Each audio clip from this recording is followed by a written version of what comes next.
Ladies and gentlemen, welcome to the European Technology Network. We are announcing our new sponsor today, and it is Airwallex. And they gave us these cars. We haven't made them yet. We haven't, but we're going to make them. Yeah, but Luke's. I'm in the Give an process. update on where I've made the engine, and I've made the chassis thing at the back. I'm now working onto this bit. Airwallex, you're amazing. Thank you so much. What you got to do? You got to leave outdated business banking behind. Just leave outdated business. Get in the past. Behind. We don't want Just that anymore. leave them behind. It's the modern era. You know, leave them behind. Get Airwallex. It's best in the biz. This thing. Go get them. All right, let's get us some focus. We'll put this down here for now. We will do have two. We will have the Lego car. Do you can show the same box? Yeah, but we just, we have two. Mine is. We are going still to have boxed. a beautiful McLaren branded with Airwallex along the table, which will be very nice. But look, Beautiful. the day is the 11th of November, 2025. We are live. We have a stacked guest lineup as usual. A few partners at some amazing VC firms. We've got some founders and the big dog, the man of the town at the moment, Mr. Matt Clifford, co-founder of Entrepreneur First. Rumours of future Prime Minister, unconfirmed rumours. The end of the show. But first off, we have Andreas Schwarzenbrunner. He's GP at Seed Invest. He's coming on at 11:30 GMT. Marco Squarcy, he's one of our favourite guys over in London. Did I pronounce that right? Squarcy, I think. Squarcy? Marco We just call him Squarcy, Marco. founder and CEO of Spectre. Be the reason your fund wins the deal of the decade. AKA the King of Insights, AKA the Bootstrap Boss, AKA co-founder and CEO of Spectre. Let's go. Spectre's a sick platform. He's going to do us a live demo, which is going to be wicked.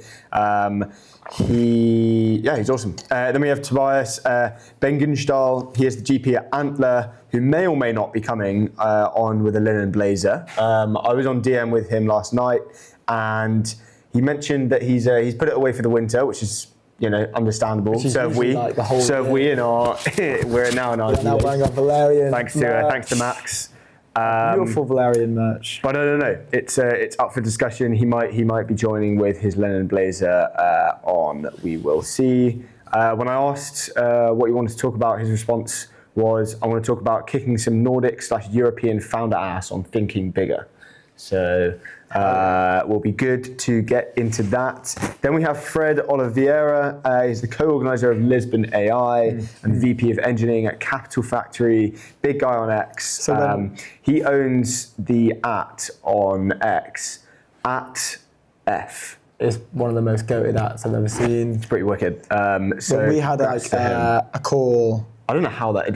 Yeah, what did you say? to book that. We haven't discussed the username and the origin stories of that, but we had like a prep call, just like a call to get talk about the show a bit more, all that good stuff. Does that work? And yeah, we just spoke about like design and he's a big fan of like brand and like taking time to create. Yeah, he is. Nice, We all cool know that brand is the things. delta in general building a business now. No, hell yeah, it was a It really is the good delta to conversation. win. We didn't even speak about the show, which usually means it was a good conversation. And then obviously Matt Clifford, the birthday boy. The birthday boy, yesterday? yeah, it was 2 days ago. 2 days ago, the birthday boy. 9th of November, I believe. Just turned 18th birthday. But there are rumours going around. Obviously, We'll be Matt popping is some champagne. the man of the hour. After the speech at Looking for Growth, it went viral. It went mega viral. It went, like, reached properly the viral. US. People were saying, this is like a historical moment, and it's given us a real good opportunity to try and put that energy that he had on stage, get it into a bottle, and I want to drink some of that Kool-Aid. I want a big gulp of that Kool-Aid over there from Matt Clifford. But there are rumours going around now, a possible future PM off the back of the speech at Looking for Growth. Matt had some momentum. People are now saying, like, look, this guy is very well equipped to make the UK rich again. This led into, I think it was Harry Stebbings that started this train of, I'm going to put down 100K to support Matt running, and Alex over at Sequel, great friend of ours, matched that, and then I think Barney at Clio came in over the top with a $1 million pledge as well. So rumours, nothing confirmed whatsoever, but would be good to chat with him about that, of course. But well, he's just the man of the hour, right? And it will be interesting to see if he, what his thoughts are. I don't know if he's ever had this kind of press before. It's been in. It was in Sifted the other day with an article saying "Make the UK rich again," which obviously is great. Or sorry, "Make Britain rich again." Labour should celebrate Britain's new golden age of entrepreneurship.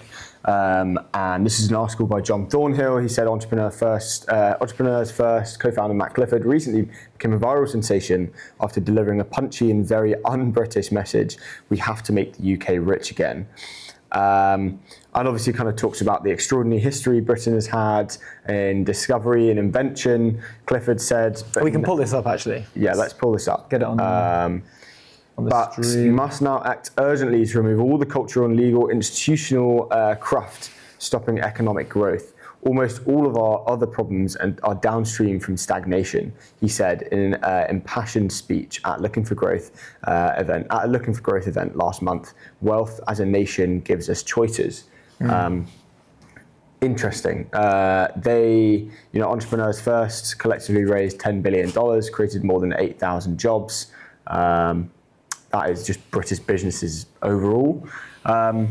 So yeah, I think it's going to be interesting to talk to him, because he is now front runner to kind of lead this renaissance, as they say. No, it's great. He's a great anchor point, right, for growth in the space and the such time a nice we dude. Seems like a legend as well, obviously 100%. But well, we will see. Yeah, at 1:30 p.m. It was that short film from what's that guy's name? The one that Alex sent us, the tutor. He built that short film about we don't build great things anymore in Britain. Yeah. And it was showing train stations, how say like King's Cross St Pancras is just an unbelievable building and one of the most beautiful buildings in London, right? And then you kind of go to, I don't know, Surbiton. Not great. Yeah. It's just like a square. But it's more like even that older stuff is still the older, less like a little bit out of the sticks or whatever. It's still, I'd rather that than some of these like new modern grey blocks of sludge that they're just throwing out there. Like I saw a tweet the other day where some town in the UK had spent all of the local taxpayers' money, each sort of smaller area will probably have not a lot of money, but maybe an amount of cash to deploy, and they spent it all on developing a new train station, which is great because now you've got people coming in and out, higher footfall for the town, and it looked like a prison. Yeah, it looked like just a big grey concrete slab. And someone retweeted it I fixed it for you. Had obviously run it through GPT or Nano Banana or something like that, some sort of image editing software, but turned it into a Victorian style station. And immediately, even though obviously it's AI, but immediately you can see you just feel better about it. It just looks nice. It's easy on the eyes. It doesn't make you sad. It's not grey and cementy and blocky and you know what I mean? Makes beautiful buildings again. Minecraft, 100%. But this is what it sounds weird, but I think there are great parallels in what Matt's saying, because you look at the amazing, buildings across London. One of my favourite things to do around London is just walk around. You can genuinely walk one of the most hours, beautiful cities. Fully is, and a lot of the European cities as well. But that. We were well capitalized to create incredible structures, obviously because we were essentially we had an empire at one point, right? Which again, controversial topic, but at the same time, wealth can bring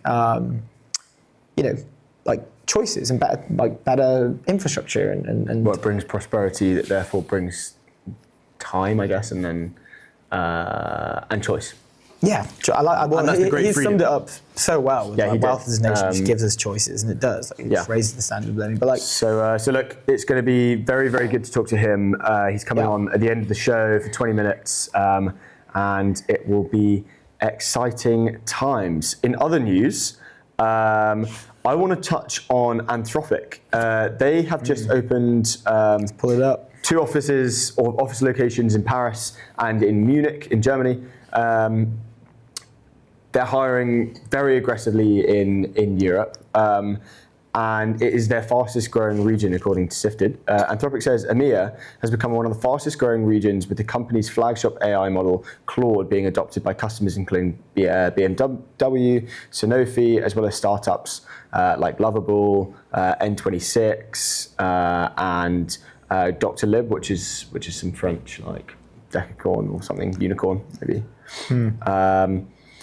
Yeah, I mean, props to them, I guess. Like, that's pretty cool. No, it's good to see. It makes me feel good, you know, that you can have these options for these like incredible companies. Like, this is obviously one of, you know, it's one of the coolest companies in the world, right? To work at. Like, you tell people you work there. That's like a cool. It's almost like a status thing now, actually.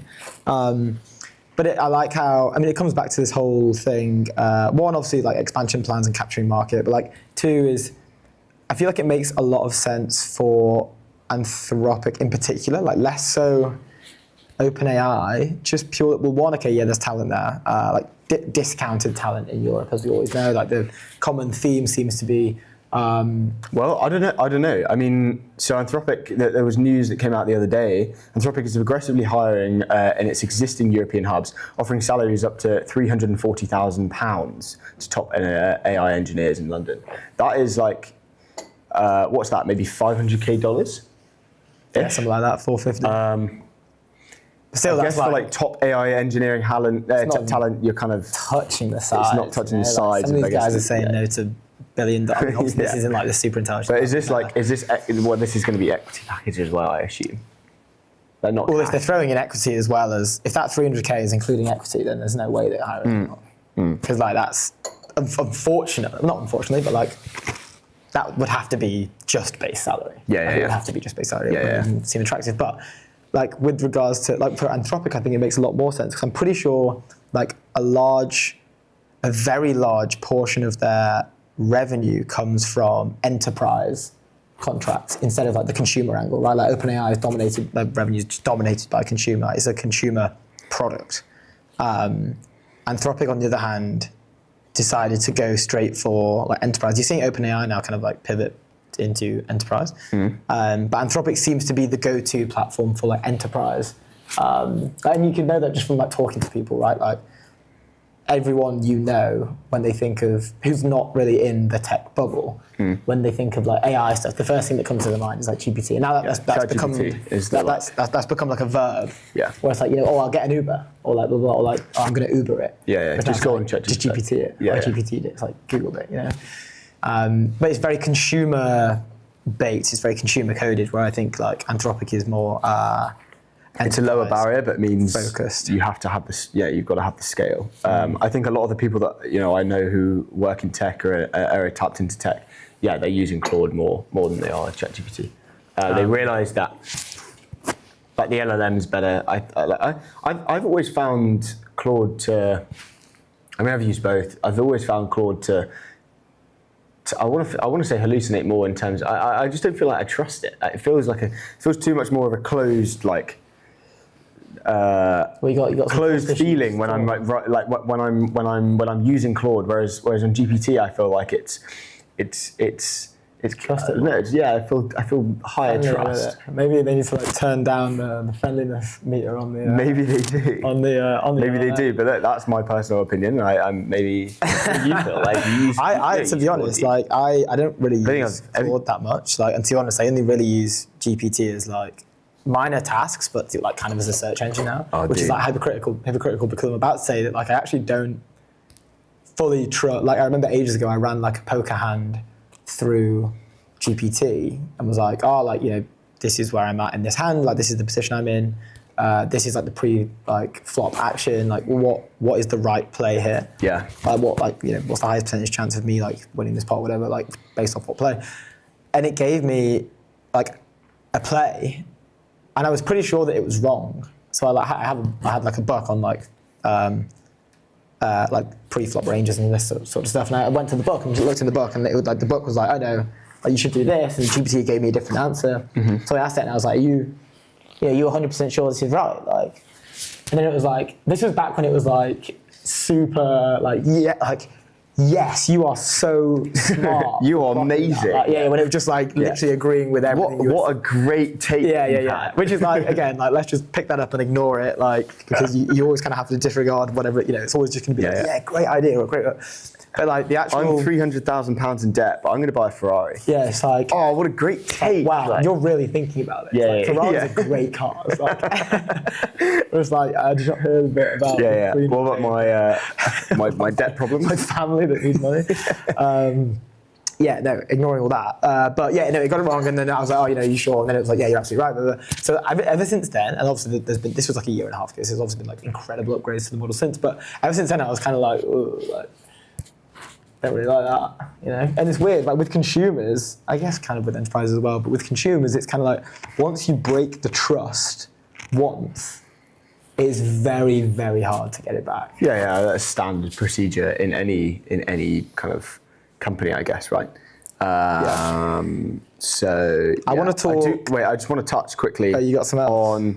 On just this European like expansion kind of thing, this kind of story. The Sifted article had a really cool bit at the bottom, competing for talent, and I just want to read it out. So competition for AI talent is heating up across Europe, pitting well-funded homegrown rivals like France's Mistral alongside big tech players. They've recently expanded to the region. OpenAI has opened an office in Paris and in Munich earlier this year. Canada and US-based AI startup Cohere also set up shop in the French capital. Google is opening a 4,000-person office literally just down the road where we are in London later this year, and Microsoft is planning a new AI hub in the UK capital.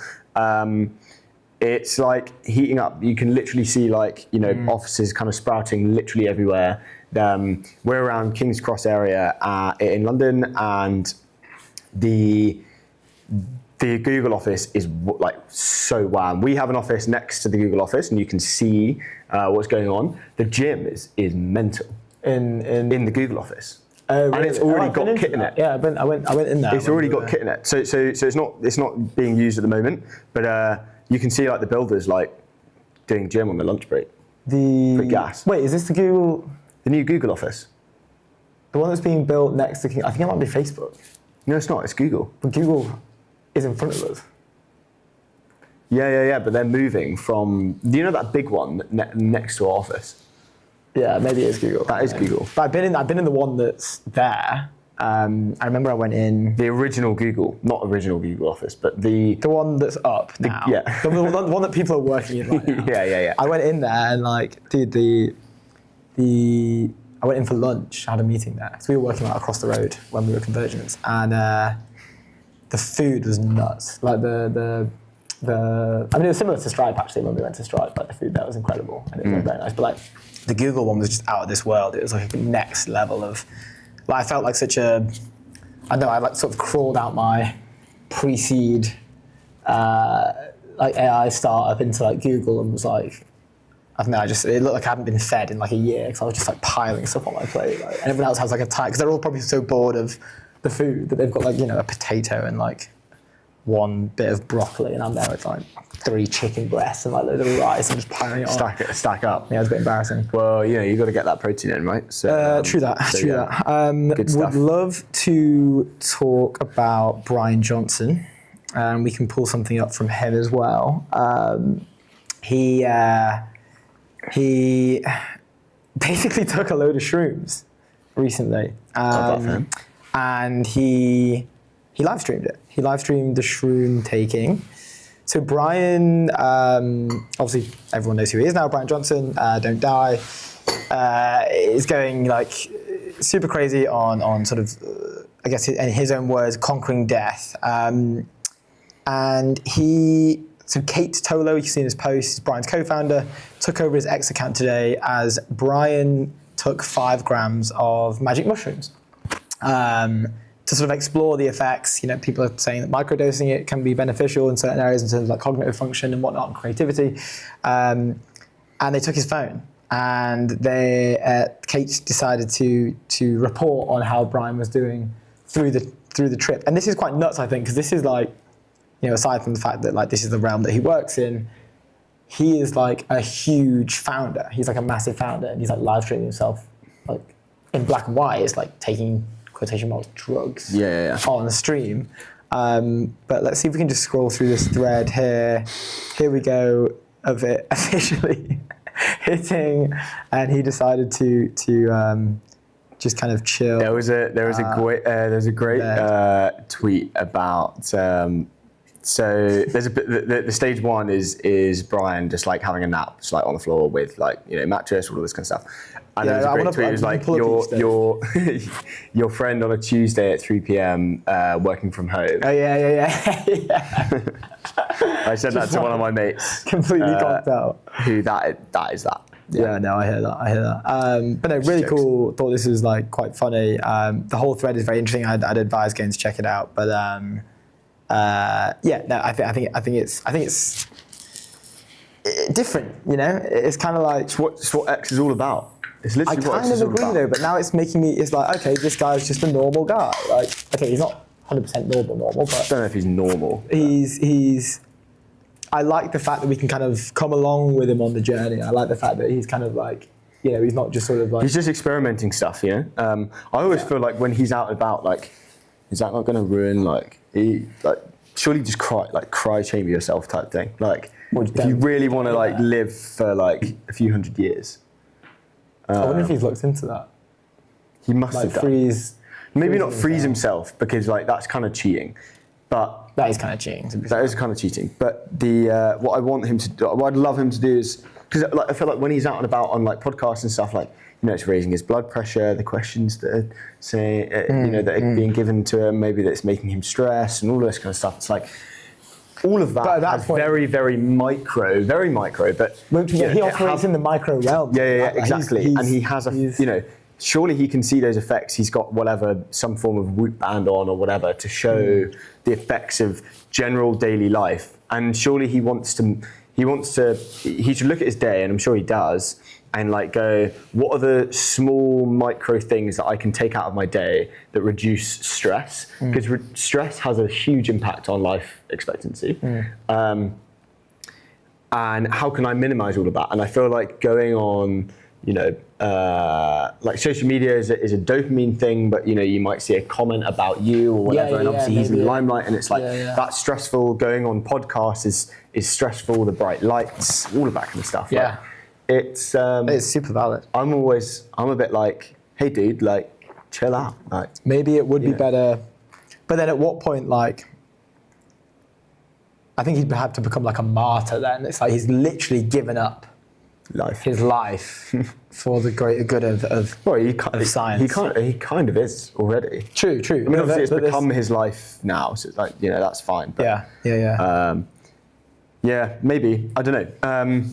But I think I'm all for it, you know. He had 5 stages, posted all about it. Yeah, definitely go check it out, because it's quite very hilarious. interesting, There's one where he's quite like, hilarious. He's trying. What was it? He posted a tweet, said, "Hi all, I'm just happy to be alive." Yeah, that banged. He got like 30k likes or something. And then someone, got 1.8 million views. Someone commented with you know, when Katy Perry went up to space and Jeff Bezos's thing, and then came off and then kissed the ground. Yeah, she like didn't even go into. She didn't even, yeah. But she went on to the Origin. It's gone for like an hour. That's so fun. Which is great stuff. So everyone mogging people on X, we love to see it. Yeah. Well, we got our next guest coming on shortly. While we are just waiting for him to come on, let me tell you about our brand new friends over there at Airwallex. We want to leave outdated business banking behind. It's the all-in-one financial platform built for the space of modern businesses, multi-currency accounts, high-speed international transfers, corporate cards, expense management, and online payments, all in one platform. Boom. Love Leave to see outdated that. business banking behind. Leave it in the- leave it- leave it- It is leave it in the past. stupid. There we go. So just go and do it. Right, I think we have our first guest on. Let's just go to our producer and We have see. Andreas coming in hot. Do we have him live on air? Andreas, can you see us? Hear us? Welcome to the European Technology Network, my friend. Can you hear us? No. Oh, here we go. Andreas, can you hear us? Yes, now I hear you guys. Amazing. there we go. How's You it going, Andreas? Good, how are you? Thanks for having me. No, thank you so much for the pleasure joining is us. all ours, my friend. Welcome. My first live show. I'm afraid that I say anything stupid that we cannot cut out. it goes Hey, straight dude, out. we say everything. Yeah, everything we we say say many is stupid things. So Don't worry. yeah, maybe our stupidness will just like deflate everything else that you come out with. But welcome to the show. We have so much to talk about. Where should we start? I'm thinking, can we maybe break down Speed Invest, very, very popular brand, especially in Europe. What is Speed Invest? Where are you guys focusing? And then maybe a bit on your role as well. And then we have a few more questions to jump into. Happy to give a quick overview of what we have built and where we want to go. And by the way, I've realized what I saw everyone brings gifts to the show. So I promise next time I'm in London, I bring you a gift as well. Thanks. Yeah, we're pretty sad we didn't get a gift. No, we love that. Okay, No, I'm joking. we'll wait for the gift. I need to think about something cool. We started 14 years ago, and out of actually Vienna, Austria, which is a very unusual place to start a venture capital fund. Investing more or less as kind of like an angel club in Austria and CEE. This is where we started. So pre-seed, seed, really try to be in as early as possible, try to be the first investor on the cap table, and then expanded all across Europe. So opened an office in Munich, then Berlin, then London, then Paris. Also have people on the ground in Amsterdam, and also had some on the ground in Stockholm, Madrid. So really try to cover all of Europe. That's what we have built. The core hypothesis always stayed the same. So we want to be the first investor who partners up the company, so the first institutional investor in, really focus on the first 3, 4, 5 years, working with the companies very closely, really try to increase the likelihood of success and really try to be the first partner in and focusing on pre-seed and seed, investing up to 5 million. That's, I would say, is the core. And then there's a lot of things we do around that to make this happen. A lot of funds, I would say, pitch the same things. We help you on hiring, we help you on biz staff. We really help you to expand all across Europe, which we can do as a pan-European fund. And all those things we do as well. So we really try to work very closely in these first 3 years to really help the company raise a great A, raise a great B. That's the one. And I think the second is, over the last 3 years, we also have, of course, then realized we have this huge portfolio of amazing pre-seed and seed companies, and also build up a growth fund where we can then invest really in the winners, or companies that we missed, or maybe companies that we lost, but really invest in the best companies from Series B onwards in Europe, and really try to capitalize on the network that we have here. I would say what sets us apart, or 2, 3 things I would say where we are different. So the first is really pan-European. I think it's super hard to do that in Europe. Europe is still a very fragmented ecosystem. You have the Nordics, you have UK, you have France, you have Germany, you have the Netherlands, Switzerland. You have like a lot of ecosystems that are all great, and all are great for some things, and some of them are bigger, like London and Paris. But in the end of the day, it's really hard to do all of them at the same time. And especially in pre-seed seed, you need to be on the ground, and you need to really know the ecosystem to see the best deals very early on. So pan-European, I think, is one. The second is, we realized in the last 3 years, I mean, the good founders can choose where the money comes from, right? If you're honest, like, good companies, good founders can always raise capital, and they always have multiple offers on the table. So what really convinces them to take us? And this is where we have built sector teams that are really focused on specific sectors, let's say healthcare and tech bio, or let's say deep tech, that have a dedicated network, have a dedicated list of follow-on investors, co-investors, angels, have knowledge in the respective fields for their specific vertical. So founders don't want a generalist investor who asks them generic questions about, yeah, but how does your go-to-market strategy look like? So if you're a deep tech founder who builds something in chips, you want to have someone who understands the value chain of semiconductors, right? So it's like, otherwise it's a very like uneven discussion. And that's why we build 6 sector teams that all have very dedicated knowledge and network in their specific sectors. And that's the second part, I think, where we are different. So they work very autonomously within the sectors, covering that all across Europe. And the third is we have this huge pool of also corporate partners and a network that we bring to the table. So not only experts, knowledge, but also customers. And the end of the day, a company wants 2 things, right? They want our money and they want customers. And if you can bring them customers, that is what actually really sets you apart. And that's where we build up a very big pool of SME enterprise customers that are part of our network, where we really help them on closing the first deals, increasing the likelihood then therefore that you raise the next round, etc., and really help them on biz dev and do that all across Europe. I think I'd say that's in a nutshell a bit what we do and how we do things at Speedinvest. Awesome nutshell. Thanks for the explanation. I want to ask about the. You mentioned the teams and very sector focused in certain teams, right? What's the team at the moment who's like the busiest right now? Obviously, there's a huge focus on defense tech at the moment. Is that maybe something that is getting the most, is the most attractive for Speedinvest? What's the like kind of outlook from you guys? Yeah, I would say defense definitely is an area that is quite interesting at the moment. I mean, if you would have told someone 5 years ago you're building a defense tech company, everyone would have looked at you kind of crazy. And also no one wanted to see that you invest in defense companies. I think that has changed massively. So defense is definitely a hot area at the moment. The second, I think, is definitely our health and bio team, because this intersection of AI and bio and life science is something where a lot of things now happening.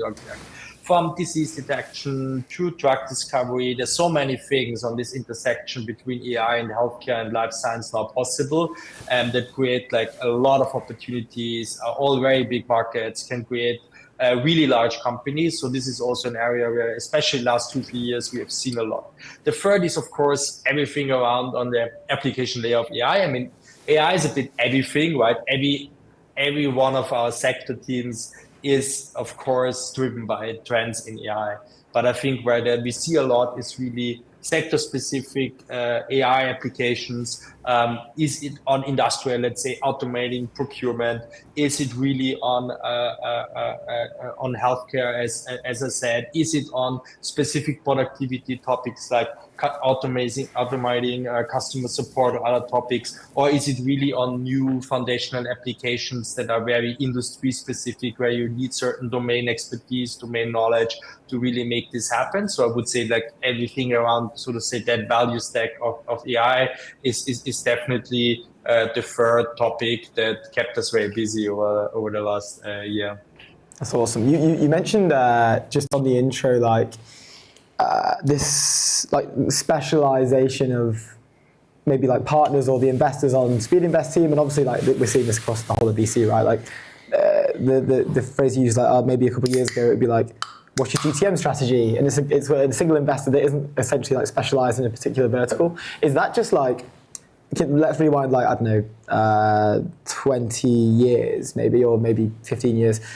Like investors' jobs were, here's the money kind of thing. Like that's where you go to get the money, you get the money off them, and then you kind of go and build your company. But now it's like, you will have the luxury of having like someone who does know the semiconductor sort of supply chain talking to a deep tech founder. Is that a competitor move, like from is that due to competition essentially among VCs? Like how much value can each VC add past the cash alone? And that's just one domino in like a multifaceted thing on how we compete with each other. I would say it's 2-3 things. So first, it's definitely driven by competition, because if you look at the European landscape, how it evolved over the last 20 years, There are now so many funds out there.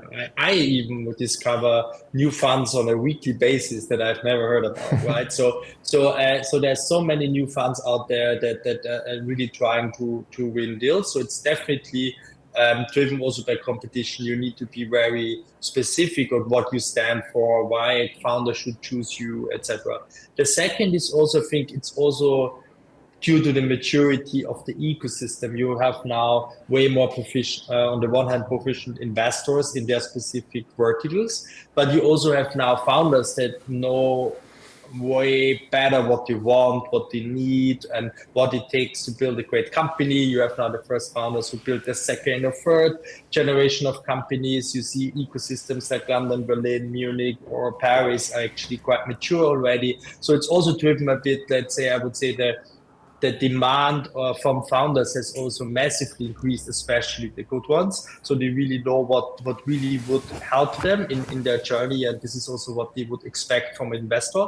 And the third, I would say, is also, of course, that you had over the last 10 years, especially last 10 years, you had more and more US investors also investing into Europe. And that is a bit tied to the competition topic, but they, of course, also raised the bar, because in the US, you already had investors or ecosystems that are 30, 40 years old, and they really have seen multiple cycles. They have seen great companies. They have seen IPOs. So also, of course, they raised the bar, and also for European investors, because now you're competing head to head, right? And there are deals where a US-based fund does a seed deal in London or Paris, right? Those things happen.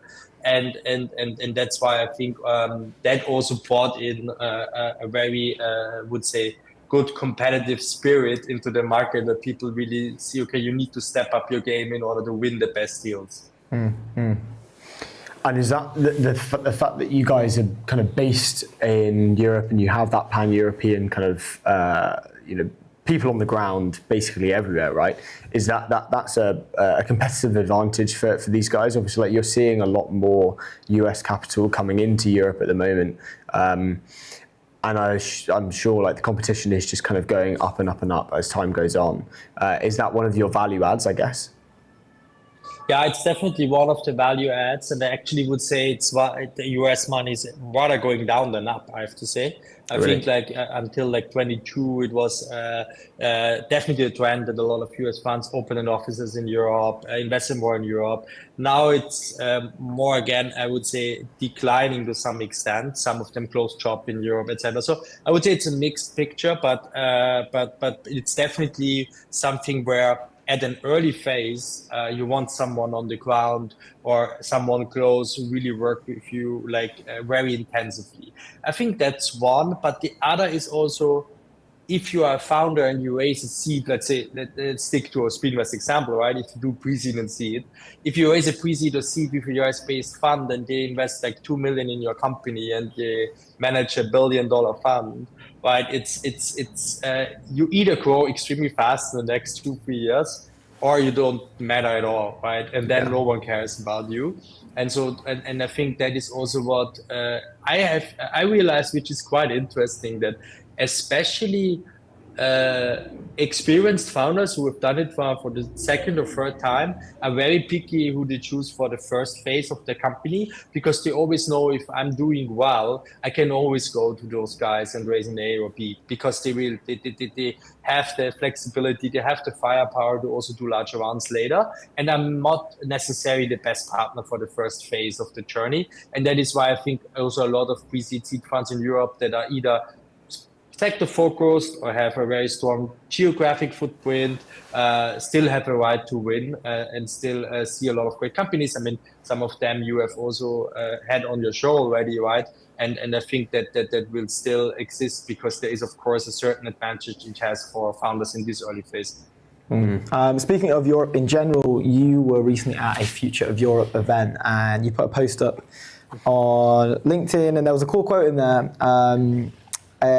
which went something like, somewhere along the last 2 to 3 decades, we lost our belief in Europe in capitalism as a positive force and in science and technology as an engine of progress. That markets and growth are actually something that work for, not against society. It's time to get that belief back. Can you talk about this? Because this is very thematic in some of the conversations we are planning to have today. Yeah, I mean, I like at all Put him those on the spot. conferences, right? At the end of the day, at all those conferences, you always have the same discussions. Like people are like, okay, complain about the regulatory framework, or that Europe regulates too much, doesn't innovate, and all those topics.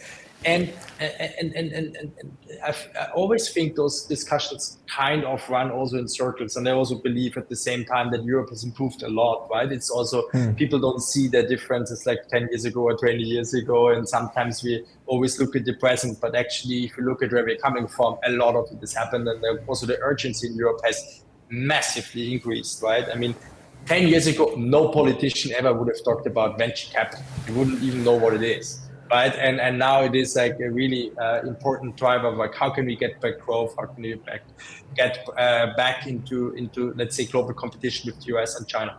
But I think that the underlying theme that I think sometimes worries me the most is exactly that, right? I think if you ask, by the way, there was a second quote that I put in there, but it was also from that conference. It was like a former president of the European Commission who said, like, because of discussion, like, why don't we have a capital markets union, right? It's also a topic that always comes up.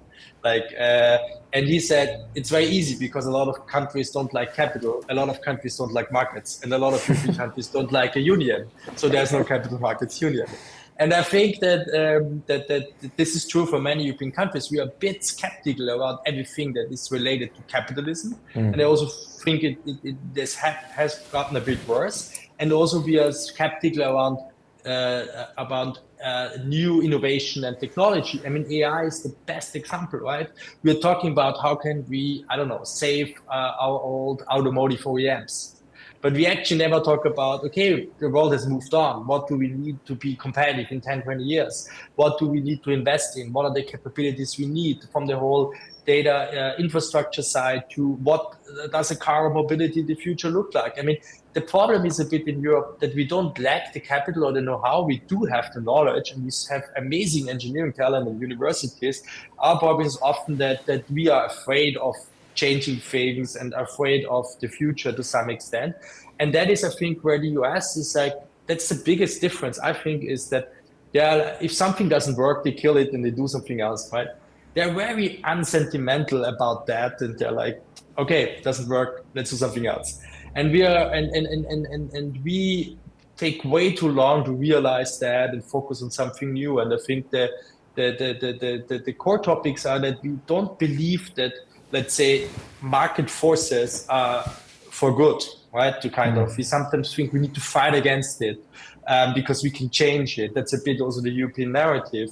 But I don't think this is true. It just takes long. You basically just drag it out, but it will happen sooner or later. And I think this is where we need to get back into understanding that, first of all, we need growth if we want to sustain prosperity in Europe and if we want to sustain our welfare state as it is, we need growth. Second is technology and science is nothing bad, but it's a driver of growth. And this is like scientifically proven if you look at the last centuries, right? And the third is also that in the end, market forces will win. And the sooner we adapt, the better we are off. And I think we need to understand those key fundamentals, I think, because the rest of the ingredients in Europe, I personally believe are actually there. Yeah, that's interesting, right? It's like we almost have everything we need in terms of talent, I guess maybe capital as well to an extent, not as much as the US, but it's that, like need to oppose like market forces. Like I like what you say there, where it's kind of, it's inevitable, right? It's a very efficient thing, the market. It will always find its equilibrium wherever it is. Yeah, interesting. I mean, we have Matt Clifford coming on later today, who recently gave a speech at Looking for Growth, a movement in the UK, which I think got some traction. You may have seen it. And a lot of his position, maybe it's more UK focused, less Europe. Obviously, he has, he wants Europe to be rich again as well, of course. But a lot of it is just making Britain and the UK rich again in a way, which is like parallels to growth as well. Like growth is a good thing. He says it gives options essentially. But yeah, no, there are a lot of parallels there. And that is because you mentioned the capital piece. I actually don't agree that the US has more capital. I think the question is just like, where is it invested, right? Europeans are really, really good investing in bonds, real estate, a lot of asset classes that are not necessarily driver of growth. And also, if you look at where the money from US VC or private equity comes from, I mean, a big chunk of it are European LPs, right? If you would reallocate parts of what European LPs invest in US funds to European firms, I mean, I would be massively inflow of capital, right? And I think that is a bit also what Matt mentioned also in his, is like, it's really this like, we focus on what we have, on those things that drive growth and that drive prosperity, because the means are there. They're just stuck in the wrong channels, and it's very hard to basically fix it. Because if you look at where pension funds are invested, where insurance companies in Europe are invested, it's not that they don't have the capital stack. It's just that it does not. It's not built for investing in risk, investing in growth, investing in VC or PE. And I think this is where a lot of it would change already by investing what we have in the future. And this is the same is true for other areas of the government that he also spoke about. And I think also if you look at other European countries, it's the same. Is like, if you look where we spend our money, it's a lot on like a retirement scheme, on interest, on healthcare. But if you look at where actually only a small chunk of the money goes, is education, universities, innovation, technology. If you look at this, then it's actually tiny compared to what we spend on other things. But those things are basically the breeding ground for future growth. Interesting. Awesome. I think we're out of time. Yeah, we are. We are 1 minute over, actually. Time flies. Yeah, that's 20 minutes. Good stuff. Well, look, thank you so much for coming on. It's such an interesting conversation. And yeah, we're bullish on Speed Invest and what you guys are doing. And yeah, we'll have to get you back on. Thank you, Yeah, Andreas. thanks for having me. Always happy to come back, and next time bring you a present. yeah, we'll follow up about the present. But we got to get that. Cheers, mate. Good stuff, Andreas. Thanks. Bye, guys. Ciao. Bye. Super Good interesting. conversation. I like that. Misallocation of the resources, you know. We've got the cash. There's I enough think it cash was what, there.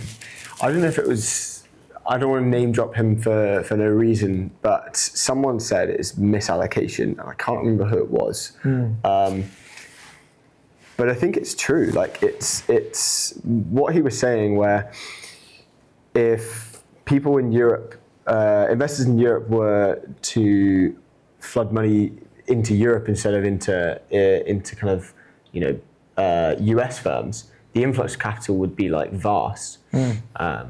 And it's interesting. I don't know what, like, if that is a solution. I don't know. Yeah, I don't know if that is Apart from like forcing them to.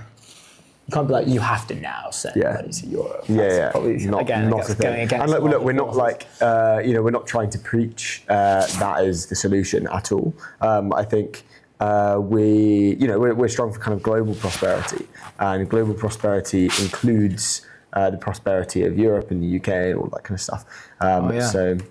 So yeah, but just a quick word from our sponsor, Workspaces. To make your everyday extraordinary, go to Fora.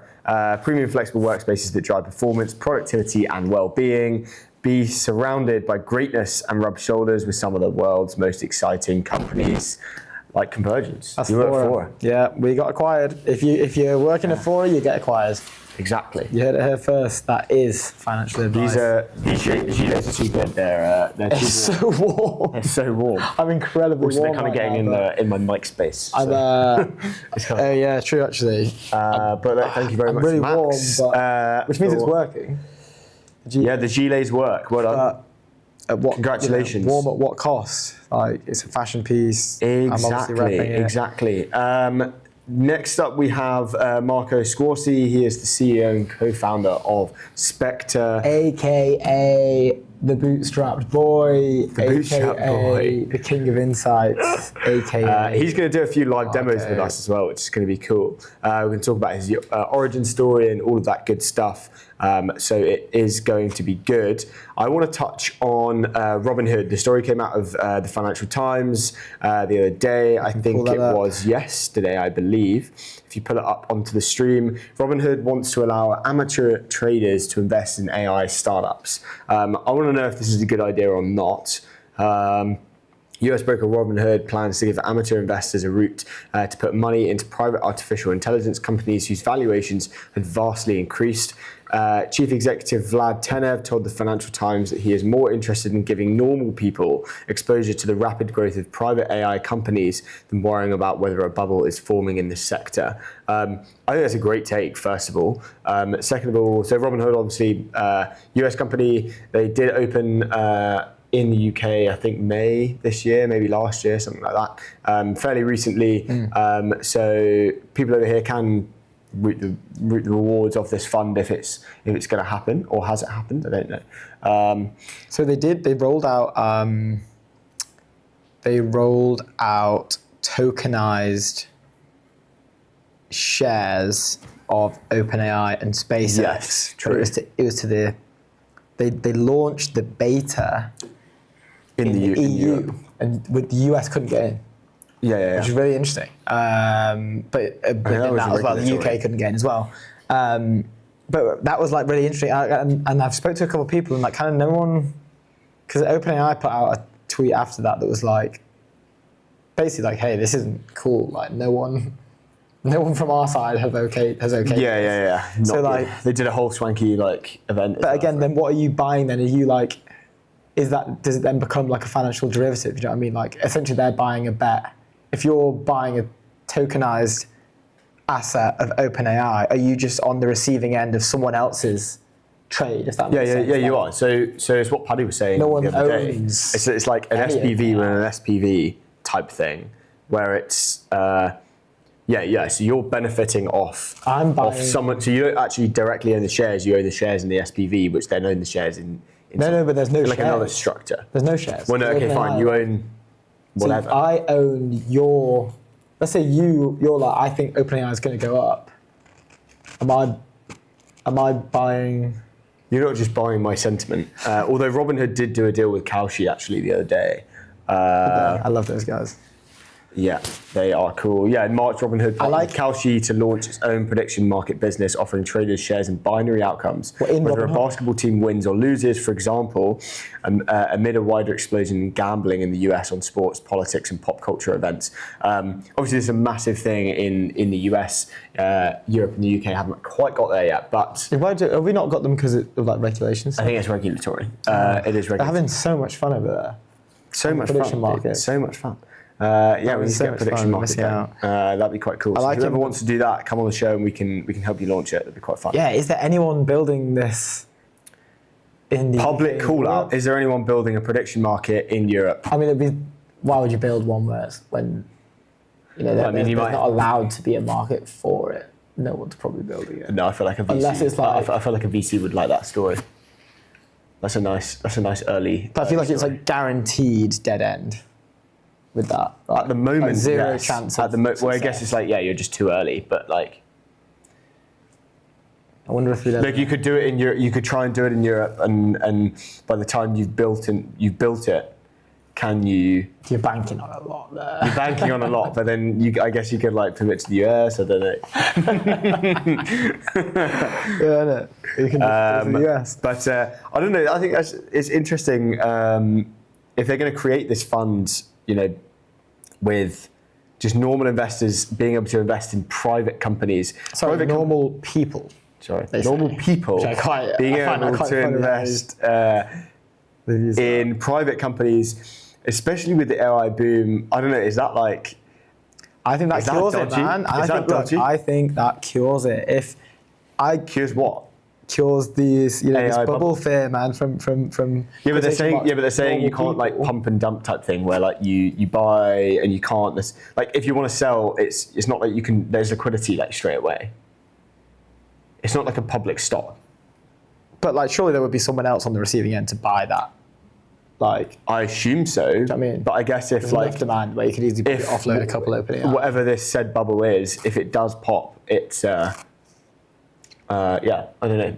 I'm always at the like if you're investing money, like you should. No one is accountable for anyone for like. No, not at all. You are 100% like if someone came up to me and was like, oh, that's like a, you know, like lied loads, I guess, and like asked me for £1 million. Not that I have £1 million, but like, and I gave them £1 million. Like that's not me. Dude, if you got someone to give you, if you gave someone £1 million, Yeah.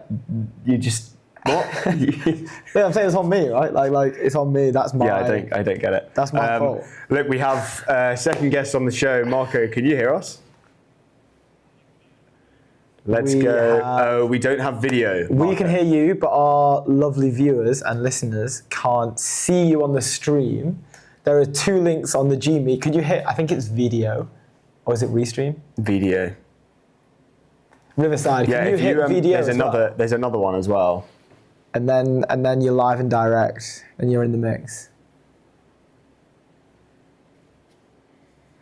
Well, we'll let you know once it's working.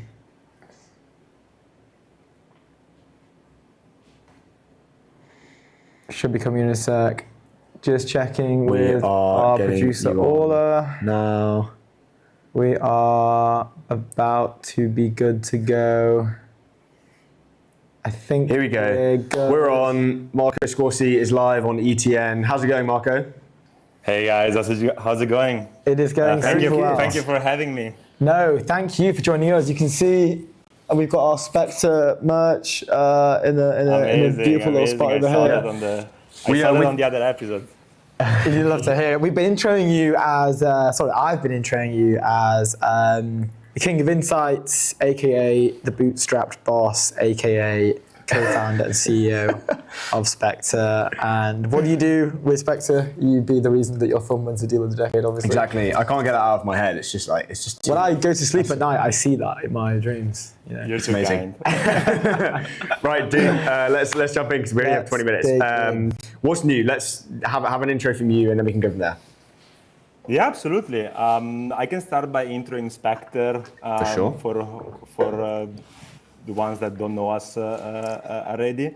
Which aren't many. Spectre is an AI and data intelligence platform for venture capital and private equity investors. We're now like a 5-6 years old company, as you mentioned, fully bootstrapped, proudly bootstrapped. Let's go. Perhaps I can give you like a bit of background about how we came to be and like the origin story. Yeah, let's do it. No, please. Yeah, absolutely. For those of you who don't know us, my co-founder Dominic and I are builders at heart. We spent many years at the intersection of data and venture capital, and especially when we're on the investing side of the table, we always felt that every breaking news alert that we got was already stale. Fundraising rounds. Press releases, all of those glossy PDFs and reports. Like by the time all of those, information like hit our desk, like the round was priced, the field was crowded. Like we're basically all operating on the same yesterday data. So long story short, we started Spectre because we believe the private market deserves a live feed, not a rear view mirror. And so we basically track all of the leading indicators, all of the subtle movements that hint at tomorrow's breakout before it actually makes the headlines, right? So the ultimate goal here is to make private market data as real time as the public markets. Okay, so this is like Bloomberg style in a way, right? Like. Yeah, absolutely. It really all began like in Dom's kitchen, like back in Amsterdam. That's where we founded the company. We were like both like super fascinated by how VCs make decisions, but also like super frustrated by how slow, manual, and oftentimes intuition-based the process like still was. So what happened is we ended up building that early prototype, like scraping hiring data, product updates to spot fast-growing startups before these headlines, right? We shared it with a few friends in venture, and within weeks, firms started asking if they could use it internally. And that's really when we realized that we might have something bigger on our hands. That's really the origin story of like how Spectre came to be. I love that. And you like toured the world with this thing, right? You've been building from, many corners of Europe, but also you've been over everywhere, really, right? Yeah, absolutely. So we started back in Amsterdam. It's actually quite a funny story. Like both I mean, I'm Italian, as you can all tell by my accent. My co-founder Dom is from Czechia. So while we love the country, like none of us had anything to do with the Netherlands. And so as we started Spectre, we noticed, it was an international business from the get-go. We had US and European partners, Asian partners as well. And back in the days, it was just the two of us in Amsterdam together with two interns. Shout out Uri and Artem if they're watching. And Xavi, one of our very first engineers, was a Spaniard, emigrated to the Philippines. So it was the classic, gloomy, rainy winter in the Netherlands. And said, you know what, let's just move somewhere else. And we couldn't really agree on an HQ, on a new place for us in Europe. So we moved to Asia and started traveling like for a few months all across Southeast Asia. This was before remote was cool, before hybrid was even a thing.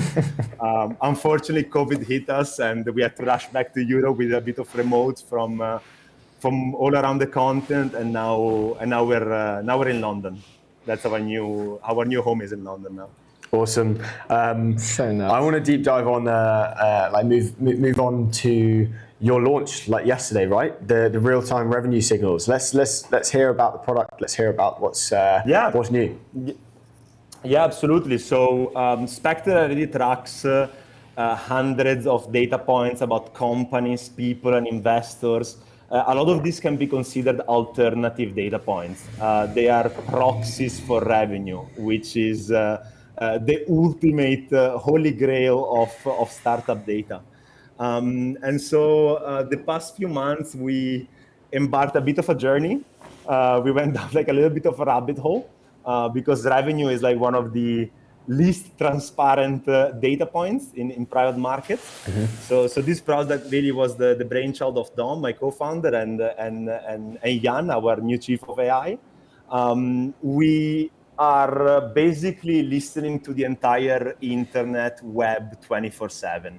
We're plugged into every single news media outlet you can think about. Doesn't matter if it's in India, in Hungary, in US, in Africa. Same goes for podcasts, like the ETM boys, all the way to like the YouTubes and the podcasts about business and finance, the press releases, the social media posts from founders.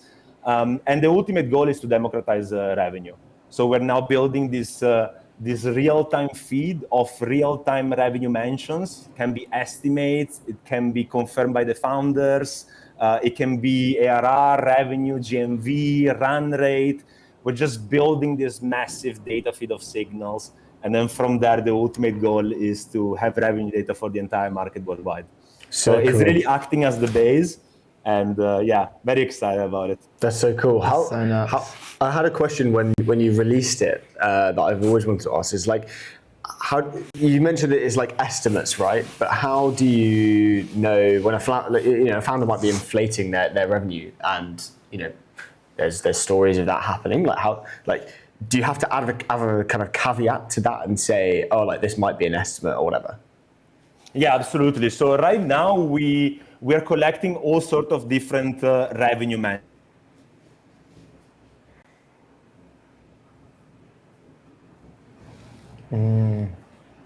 Okay, cool.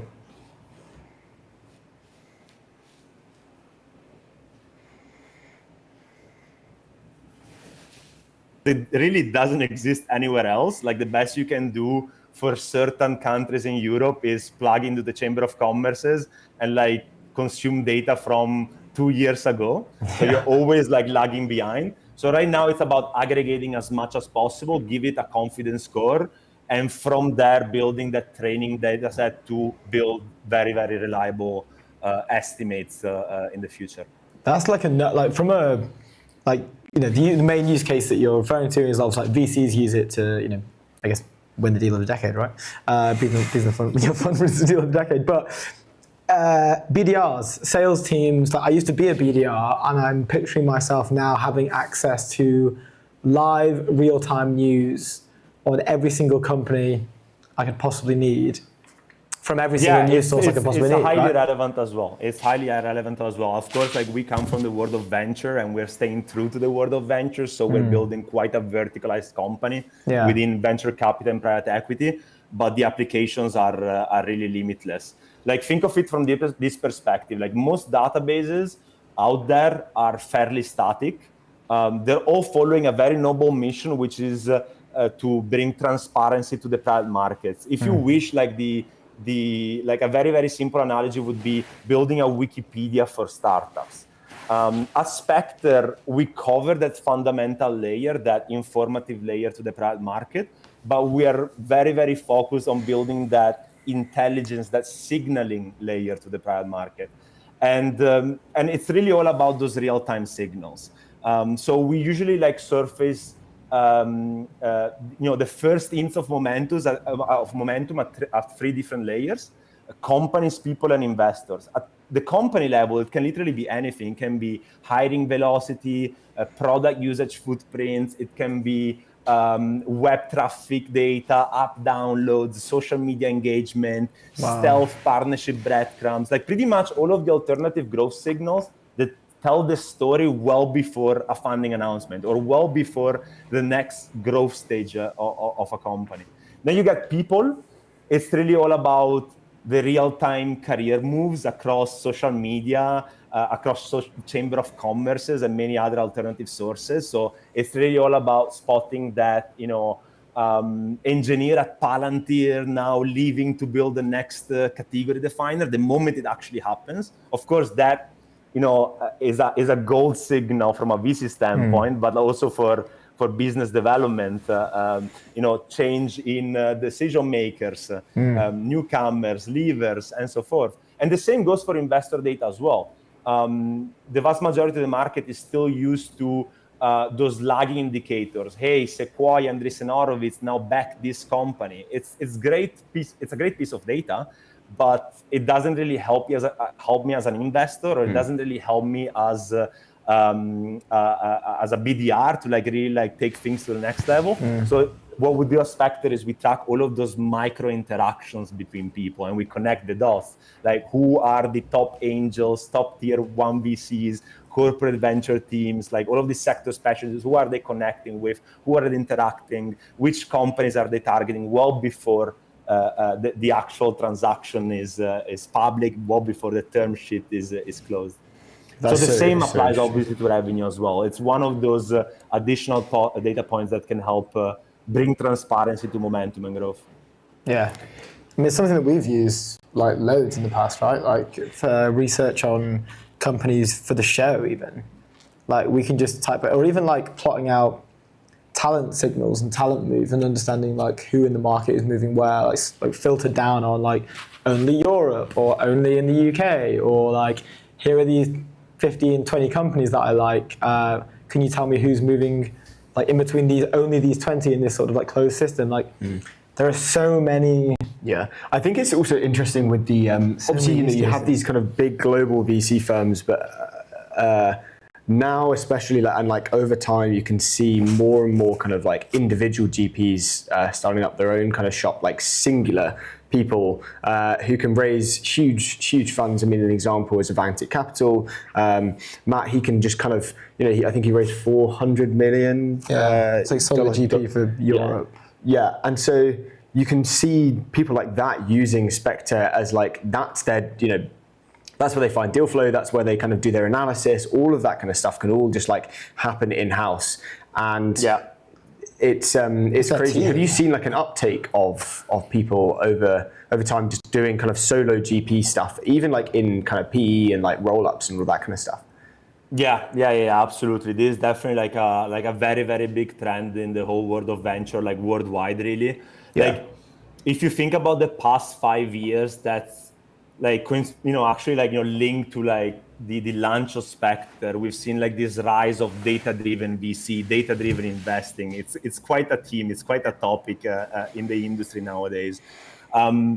It's quite an aggressive take, but I would dare to say that the days of data-driven VCs are over in favor of AI-driven VCs. If you're still figuring out data in 2025, and the same applies to hiring, recruiting, business development, like it's already way too late. We're at the point where AI can finally separate signal from noise at scale, and that really changes everything about how investors source, rank, and win deals, right? So when you look at early stage funds, it's really all about discovery, like getting in front of founders as early on as possible. And you just see.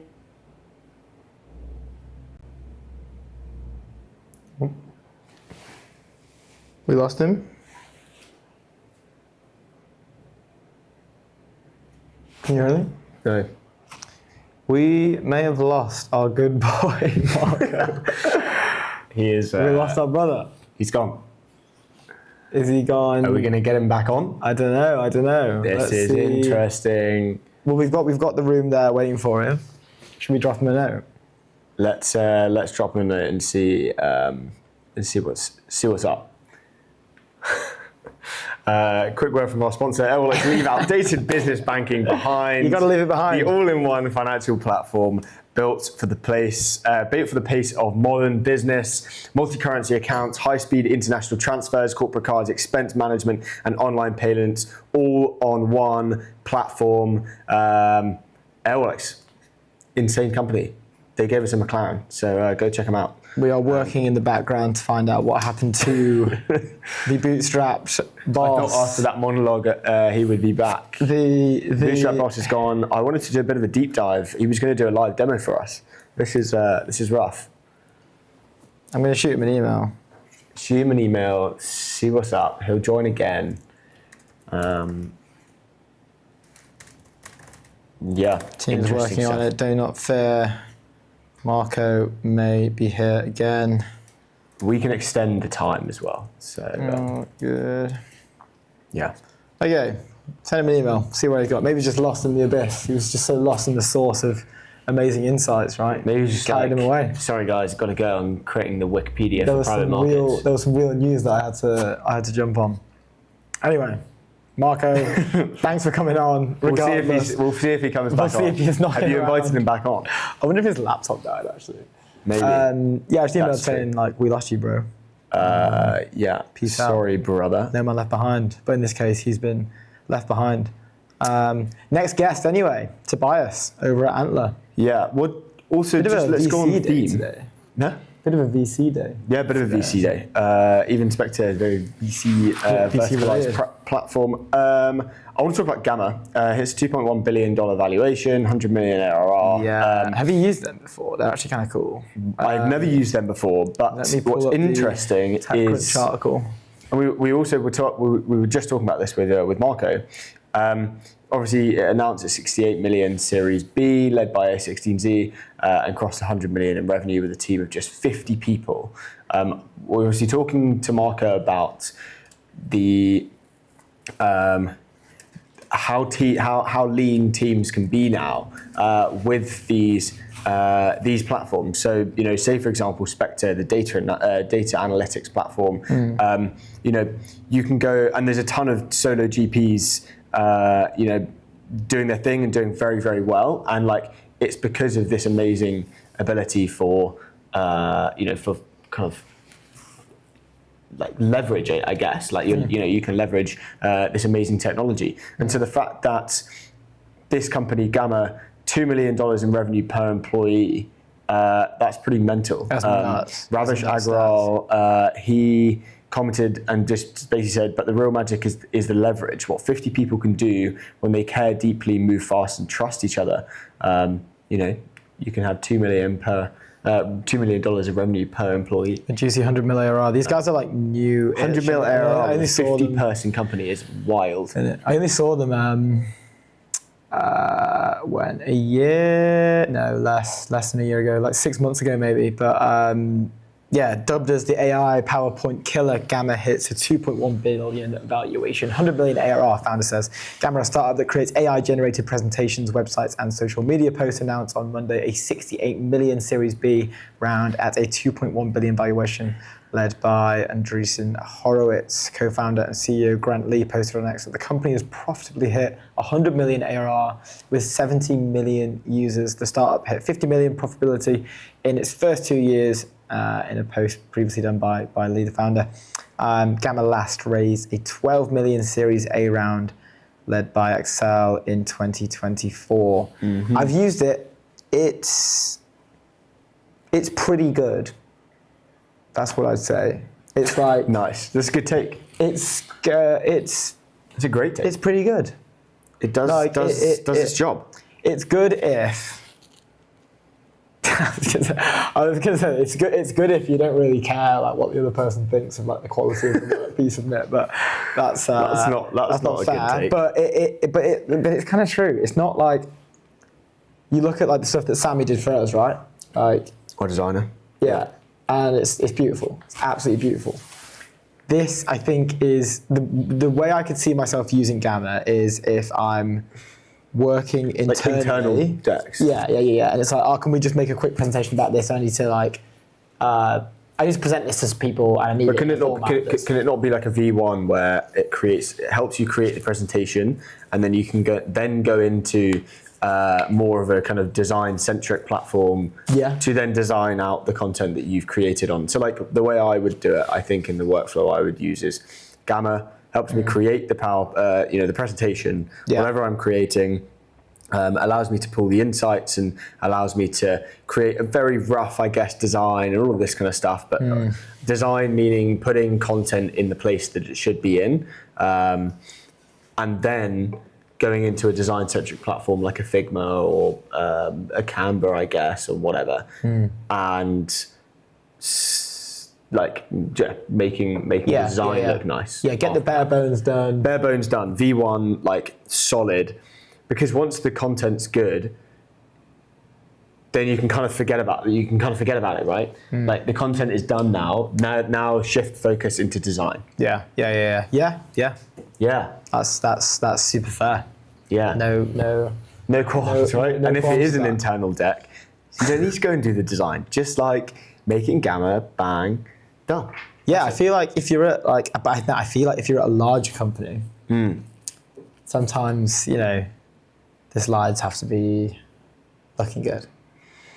Like Yeah. personal experience. Sometimes, things can't move forward because the slides don't look good. Yes.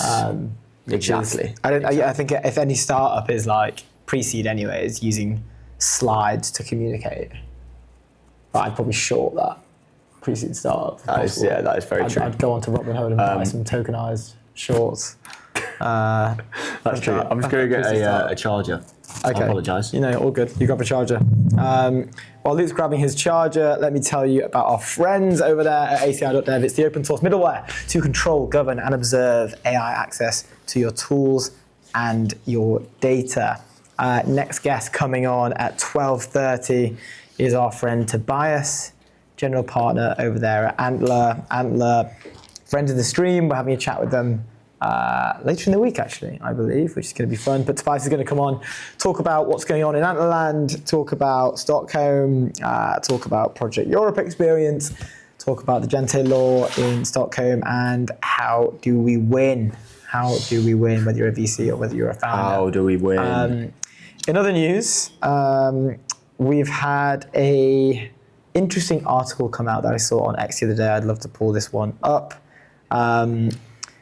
And it's about how heavy drinking in youth may aid career success, study suggests.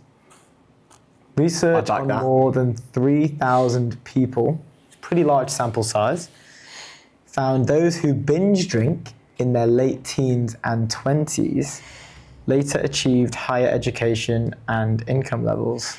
Why is this a psychological thing? I don't know what this is.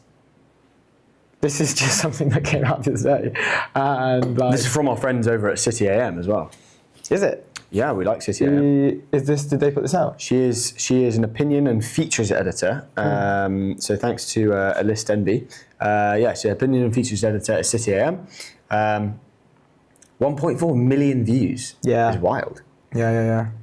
It's I don't know what, like, it's weird, right? It's very like anti-thesis. I do feel like Antithesis right now. like my especially. mate who works in investment banking,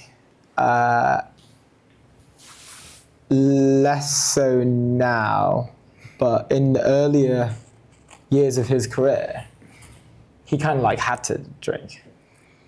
Like, because it's such a social. Yeah.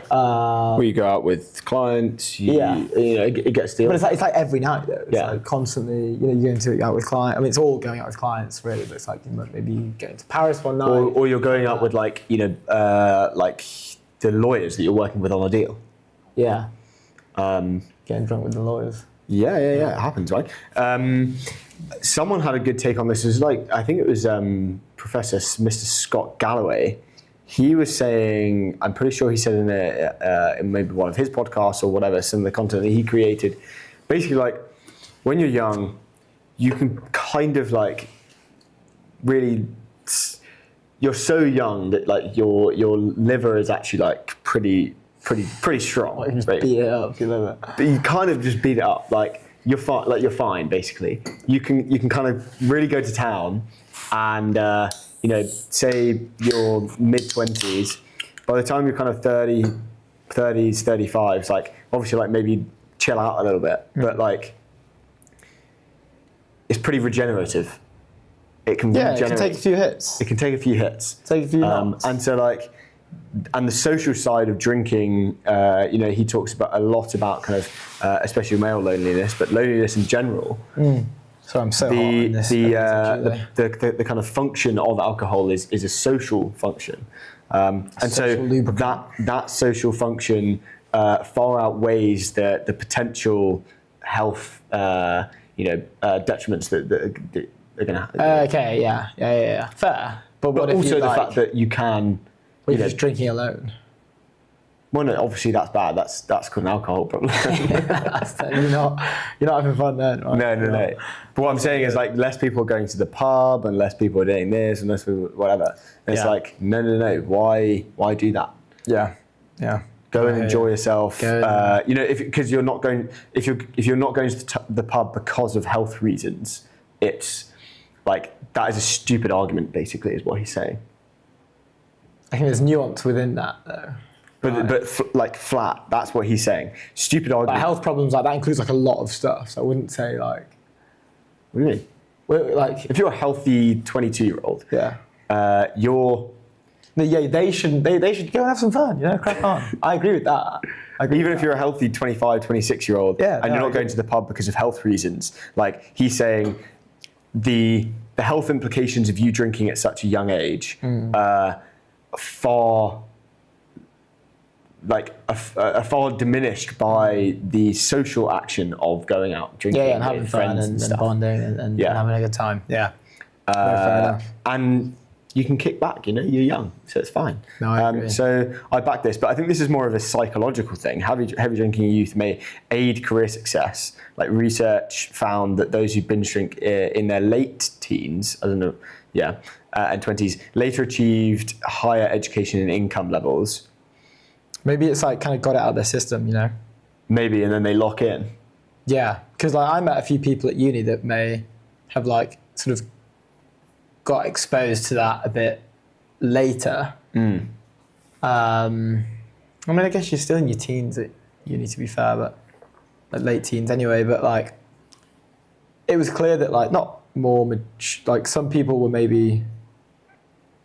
locking in earlier in the sense like post having fun.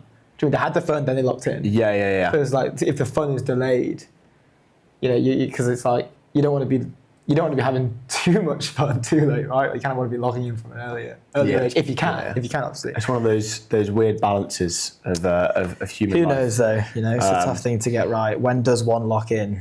When do you lock in? Aristotle that talks about that, right? When is the great? Is that one of his quotes? When I think do you so, lock yeah. in? How doth one So, look? 12:20, we have Tobias Bengenstahl. He is a GP at Antler. We're going to be talking about what's new in Antlerland. Investing in the Nordics right now must be pretty fun, presumably. So it's going to be interesting to talk to him. But first of all, Fora, workspaces to make your everyday extraordinary, premium, flexible office workplaces that drive performance, productivity, and well-being. Be surrounded by greatness and rub shoulders with some of the world's most exciting companies. Go Love to that. foraspace.co. Love that for Fora. That is the one. So good stuff. I believe. I don't know if we have him on yet. Is he coming on? I think we'll know when he's in the waiting room.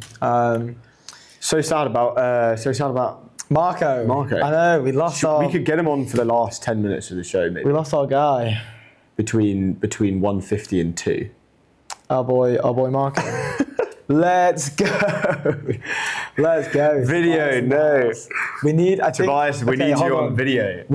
You need to join one more link in the G Meet, Tobias. Our lovely viewers at home can't see you yet. I think they can hear you though. Yes. Yeah. Hit that. Go to the video. We'll let you know when our producer gives us the green light. It's For coming. those wondering at home, Wait. Tobias is. 3, 2, We're counting you in. 1. Wait. No. Now we can start counting. Hold on. 3, 3, 2, 1. 2, 1. We are live And on we are the live. European Technology Network, and we are joined by Tobias. Clap him in. clap Dude, him in. what is going on? Welcome to the show. Thanks, guys. It's really great to be here. No, it's, Oh, no linen blazer. What the oh, hell? pleasure. Yeah, Luke was telling me that you were going to wear a linen blazer. Apparently, you guys have been chatting last night. Dude, the same day I'd put it up on the attic because I was like, goddamn, European summer is over. I've been on a break since May until October, classic European summer, but now I've just started working again. So I He's thought, locking in. It's locked We were in. literally just talking about when do you lock in? When- The famous yeah. question of when in life do you lock in? Do you have fun But is till there an 25? age Do you like? that you lock in, or is it a month? This is a deep question to ask. Yeah. I think that there's many downsides of being based up in the Nordics where life kind of sucks for 6 months or 5 to 6 months every year. But you do really fucking lock in October, November, December, January, February. Like when the sun goes down at 2 p.m., you just grind. You just lock in, literally. Lock yourself. See, that's interesting because, I think in the great lock-in period in the UK, I think is maybe like September to maybe. It's online. The It's September to UK December. people just hate talking to people, to be honest. So as soon as September hits, it's like, that's it. Yeah, I'm locking in. I'm not like, talking to any bar human the being doors ever. shut. Yeah. But look, Tobias, dude, what's going on in Antlerland? Give us an intro, and then we can go from there. So what's going on in Antlerland? For those who don't know Antler before, let's do a quick brief intro. Antler is like a fund house globally, founded back in, I think, 2018 was probably the official launch, could have been earlier.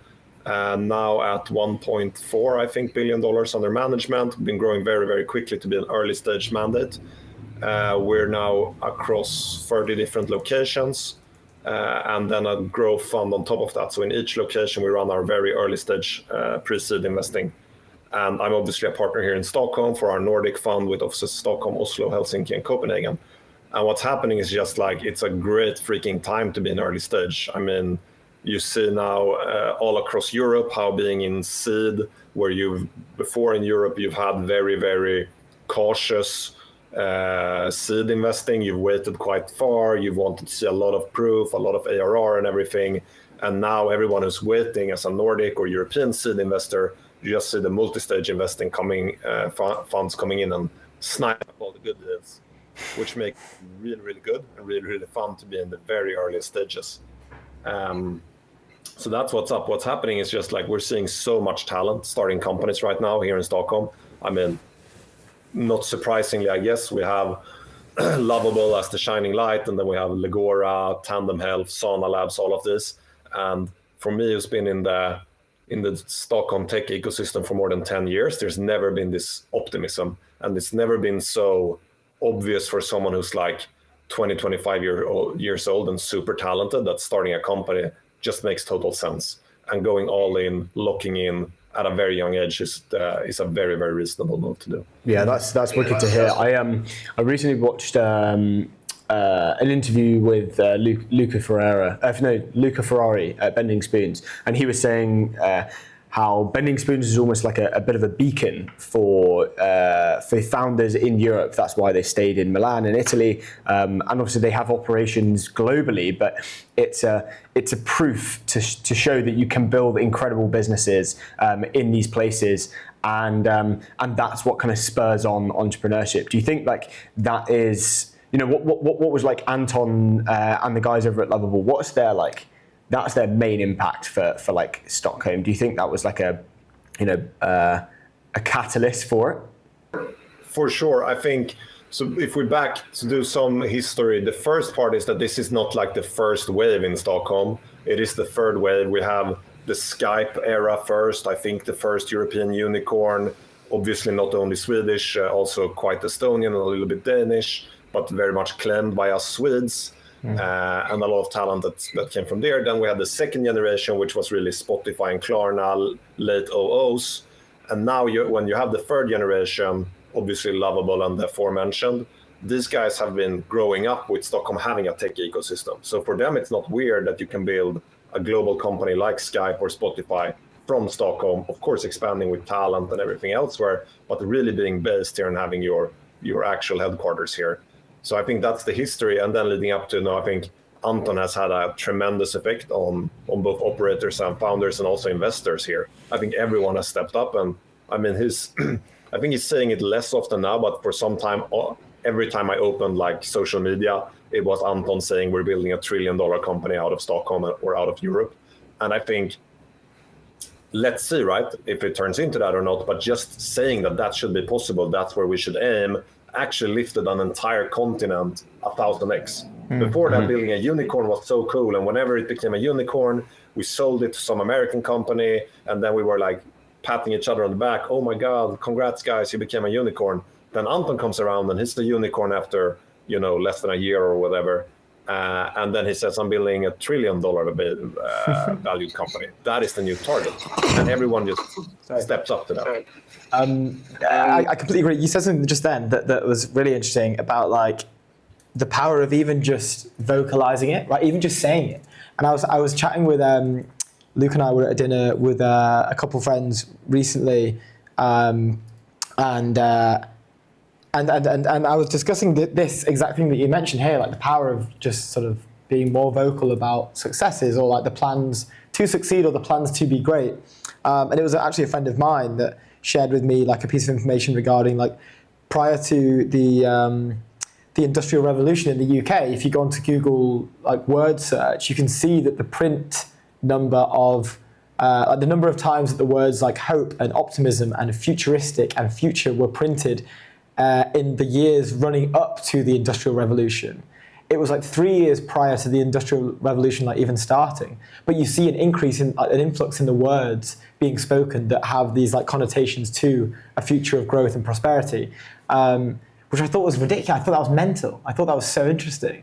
So I hear you when you say like there is power in just being like optimistic about this, right? There was another, I can't remember the other quote, but it was like the pessimist is usually right and the optimist is usually rich or something. Yeah, that's right. Which is funny.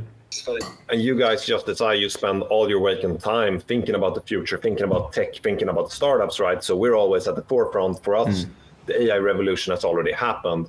But if you look at it from a societal perspective, Anton starting to say that Lovable is going to be $1 trillion company and spewing out that optimism is way earlier than when the AI revolution actually hits the broader market and when we actually get to see the societal benefits. So I think you will probably see the same if you fast forward a few decades into the future, that like those who already in 2023, 24 started talking about how this is going to change everything, AGI, all the different terms you use for it, they were actually ahead of the curve when it then hit the hopefully super prosperous future we're going to have. Yeah, for sure. I want to talk about Project Europe. You're semi-involved in Project Europe in some respect, is that right? I'm a friend of the guys, and happy to help out whenever I can. I mean, I truly believe in the mission, backing young founders as early as possible, and especially here in Europe. Speaking about it, I think that's another way of really pushing optimism into this continent. Yeah, I agree. I want to touch on a LinkedIn post you wrote the other day about the 3 ways to win. 1, build global from day 1. 2, go to the US. 3, make Europe / the region your moat. Can we deep dive on that? And I've got a few questions about it, but I want to kind of hear your take overall first. Yeah, for sure. So, this was after me being in SF a month back, and really like the difference you get in SF is if you win locally there, you win globally in tech. Like there's very rarely someone who can win local in SF and not become the global dominant player. Like, and you can look at that in the AI wave now. Like it's OpenAI that's winning. It's unfortunately not Mistral. It's before that it was Google who won the search market, not anybody else, etc. Right? So what wins locally there usually wins globally. Here it's not at all like that, right? If I win the Stockholm market or the Swedish market, it has almost like probably negative correlation with winning globally, if that's what I'm over obsessed with. So when I came back from there, I really wanted to push that out to every European founder that like you can only win globally if you think about it from day one, and there's 3 different ways. And the first one, as you said, like it's like Lovable did, right? There's never been borders to Lovable. Of course, there's some areas in the world where it can't be used, I'm sure, due to firewalls, but in general, it's global from day one. Nobody needed to know it was Swedish. It could have been from SF, it could have been from anywhere. And that works for some very PLG-led products. The second one is like you go to the US very quickly. Like if you realize you're from Stockholm or Paris or Berlin or London, and you realize you see early traction on something that can be a global category leader, then you go to the US next. You don't start dabbling around in Europe, etc. You don't go anywhere else. You go in the US market because winning the US is always what correlates mostly with winning globally. And then thirdly, like you can, in certain areas, really build a really big company by regionalizing and using that as a moat. But then there has to be a reason. So I think in food delivery, you've seen this. You had Deliveroo take a really good position in the UK. You have Volt take a strong position in other countries. And you have Delivery Hero generally being strong in Europe and other regions as well. And where it really makes sense because you have the physical part, similar with Tandem Health from Sweden in the medical scribe business, where the legislation regulatory side is such that it makes sense that someone wins locally. But however, the main death trap is that so many companies try to use this as a reason for winning. So they make up that they have this moat. Oh, we have a moat in Europe. Oh, Europe is special. And then at the end of the day, they realize they didn't. And it just the best product actually wins, no matter if it's from Europe or from the US or from Singapore or from wherever. So yeah, that was, I guess, the gist of the story. Interesting. Yeah, I think we who was it? Was it Martin Mignot that we had on the old show ages ago, and talks about this like this need to build a global from day one, and this need to like it just has to be something that you're always thinking about. He gave like Revolut as a really good example as to how they were constantly thinking about that. And one of the disadvantages in 2 ways, like a disadvantage or an advantage, is like for these companies that are kind of like landlocked, especially in Europe, that don't really get to, like, if they want to launch to a new country, they've essentially got to build a new business. It does kind of in a way train them to get like used to launching new markets in a way, because it's the same product in a different country, but there are so many different rules and regulations and the way that consumers think or the way that businesses think that like they're essentially launching a new company every single time, right? And they have to put new people on the ground, new hire people. So like, yeah, I mean, it's just interesting to hear the comparisons between the two. Is that like, I don't know, is that something that when you guys chat to these early players, like should they be, is it as early as that, should they be thinking about it, or even at pre-seed? Because I have this audio video frame error from Riverside. Is it fine? Oh, you have an error? I don't think so. Ola, are we good on the stream? Yeah, we're good. Prompts me to restart it, but let's try it then. No, I think that's a great point. I mean, in the earliest stages, what I'm looking for is so of course there's a bunch of characteristics on the founder. on the product, because of how early we invest, it just has to be directionally interesting and in an interesting space and heading somewhere in that sense. And then that the mindset is of being a global winner, right? And being a global winner, of course, there are different like paths to get there. I think Spotify, as an example, famously did some sort of like first Sweden, then trying the UK because they saw the UK as US but smaller, and then US. And there are these different like archetypes. But if I sit down with them and they say, yeah, we really want to become a Nordic leader, and they're not building something like a bank where the market is huge, that's just not going to cut it. Like if you're not playing to win a space globally, then no, that's not going to work. Is that the consensus amongst like most VCs, I guess, now, right? If they're looking for that fund returner, it's like you can't. If I approach a VC and I'm like, hey, I want to build like the best thing in the UK, they're kind of like. I think it's at least it's a great question. At least here in Nordics, I think it's definitely a generational shift. As I've spoken about, I think on the seed side investing, it's been very much more low risk. Rather get 3 to 5x on every company than a lot of them going to 0 and some going 100x. And it's been way more more mature stage investing than what it should be, according to me. But now we're really seeing a generational shift where we're starting to act more like, I guess, US VCs in pre-seed and seed, where you are way more risk on. But being more risk on also means you have to be seeing the rewards in those who actually work. Yeah, definitely. I mean, I don't think it's a problem that companies are looking to build global earlier, especially companies from the or started from the EU and kind of expanding globally from there. Like that's the golden ticket, right? Especially in VC, like that's how you get to 100x. It's very, very rare to get to a 100x company or larger if you're only tackling one small market like a Stockholm or one country or whatever. So I think that's interesting. Are you seeing, where do you see the opportunity in European kind of markets from US investors kind of looking in? We had a partner at Speed Invest on, Andreas, and he was saying there's actually less capital coming from the US now and more capital directly from EU into EU companies. Are you seeing that as well? Well, that's an interesting take. In Stockholm, just because of how hyped the ecosystem has become, as we've discussed, a lot of it driven by Lovable, but also other companies. And I've been in Stockholm tech for more than 10 years, working at unicorns here locally and founding my own company. There's way more international VCs with boots on the ground or coming here frequently, hosting events. There's dinners hosted by Andreessen partners. There's people from Sequoia coming over. There's deals being done. So I definitely feel like they're more present here. On the data side, whether more or less capital is actually deployed, I would definitely guess more. Like if you look at Lovable in Stockholm, they raised $200 million from non-European lead. You have Legora that has mostly raised from US VCs, etc. Right? So. From my point of view, more US capital is coming here, and that US capital is really forcing us, the European VCs, to step up our game. Yeah, which I guess is a good thing.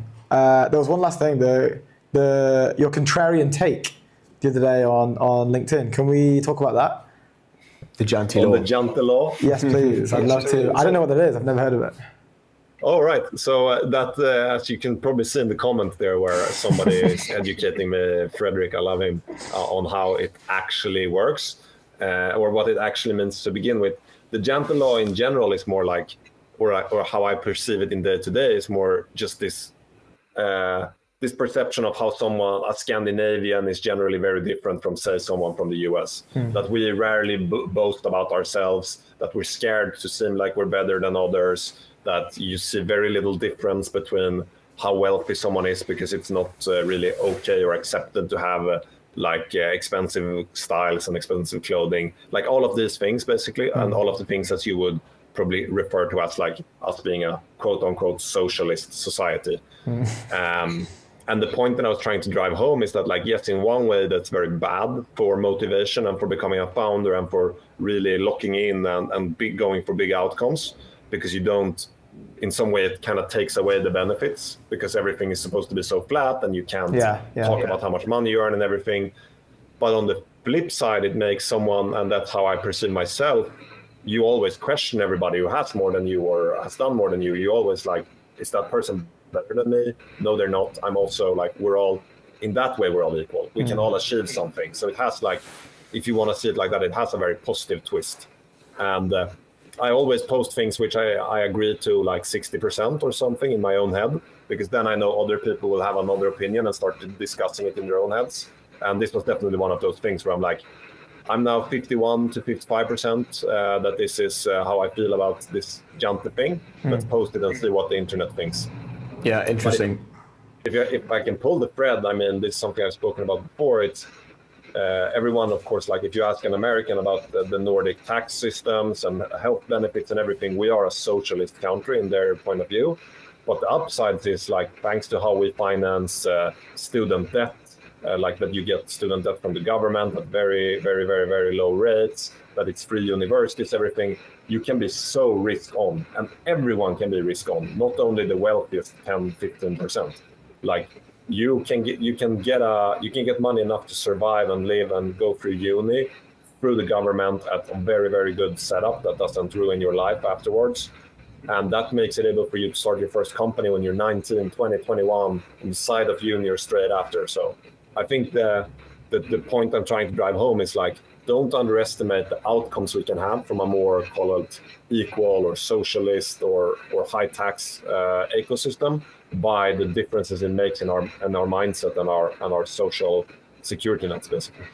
Yeah, cool. That's a really interesting way of posting. It's like a mental sparring test. Where you're like, oh, I'm like 60% there. Let me get it out in the world and see what other people think, even if my reputation is I guess on the line a little bit. I don't know. There's two things into that, right? One is people who just post like things that everybody 100% agrees with is kind of like fucking boring. And the second part is nobody remembers what you posted a month ago. Like, so true. Yeah, so true. Ask someone in a month, like, oh, did Tobias post about the Jante law? They're like, who is Tobias? So that's why. And I think just like, I just want to put these like small nuggets into people's heads and then see if they stick around the day. And then people come up to me and some are like, oh, I love that post. It's so much resonated, or it's so much made me think. And that's more important to me than just posting about how amazing Stockholm is and how great Lovable is. And everybody already knows this. Like, let's try to dig one step deeper. But maybe it's just because I'm a failed philosopher at the end of the day who acts as a leader. Yeah, dude. I mean, it's a good way to do it. I've got to respect the self-awareness. Can I ask one more question? I know we're like a minute over, but is that right? Yeah. I want to ask because we were obviously talking on DM yesterday, and you said like one thing that people always love to dig into is going from like a founder position into a VC position. We tend to ask VCs, because it's interesting to hear their takes. What are you like?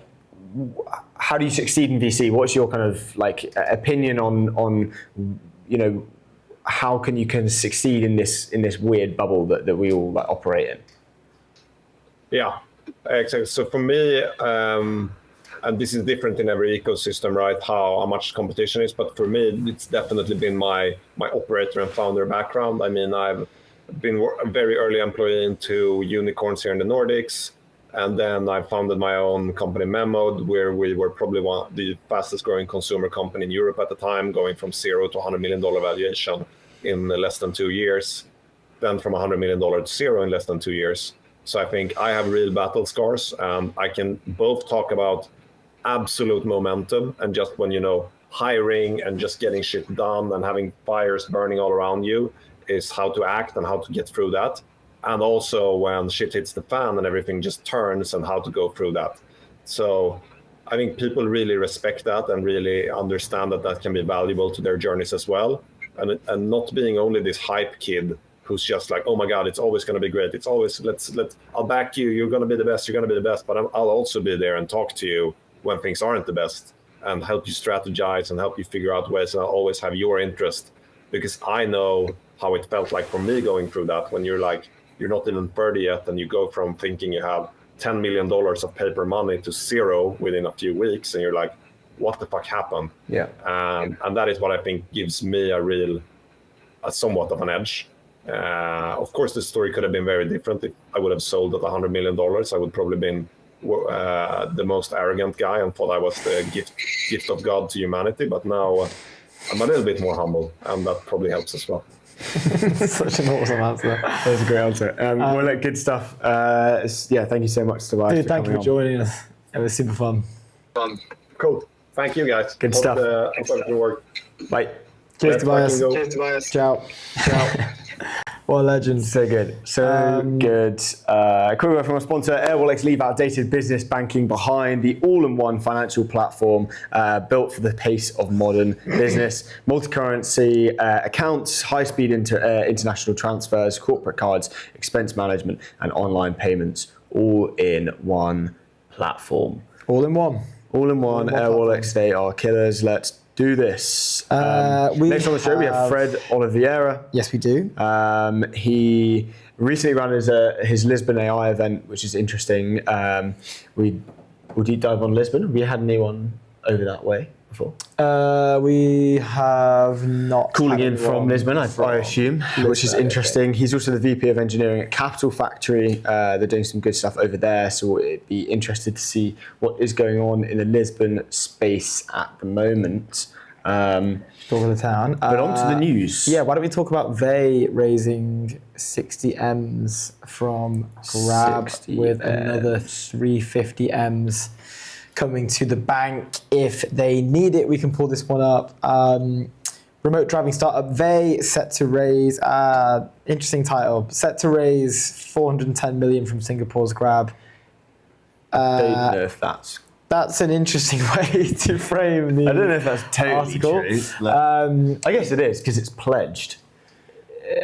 Pledged based off hitting certain markers. That's basically like Which is saying like, like Elon Musk is a trillionaire now, because fine. I think they have to hit. I think Tesla has to hit an $8 trillion market cap for him to have his $1 trillion. Well, I guess they say package. set to raise. I guess. Yeah. Anyway, they has raised $60 million from Grab. Grab's an awesome company.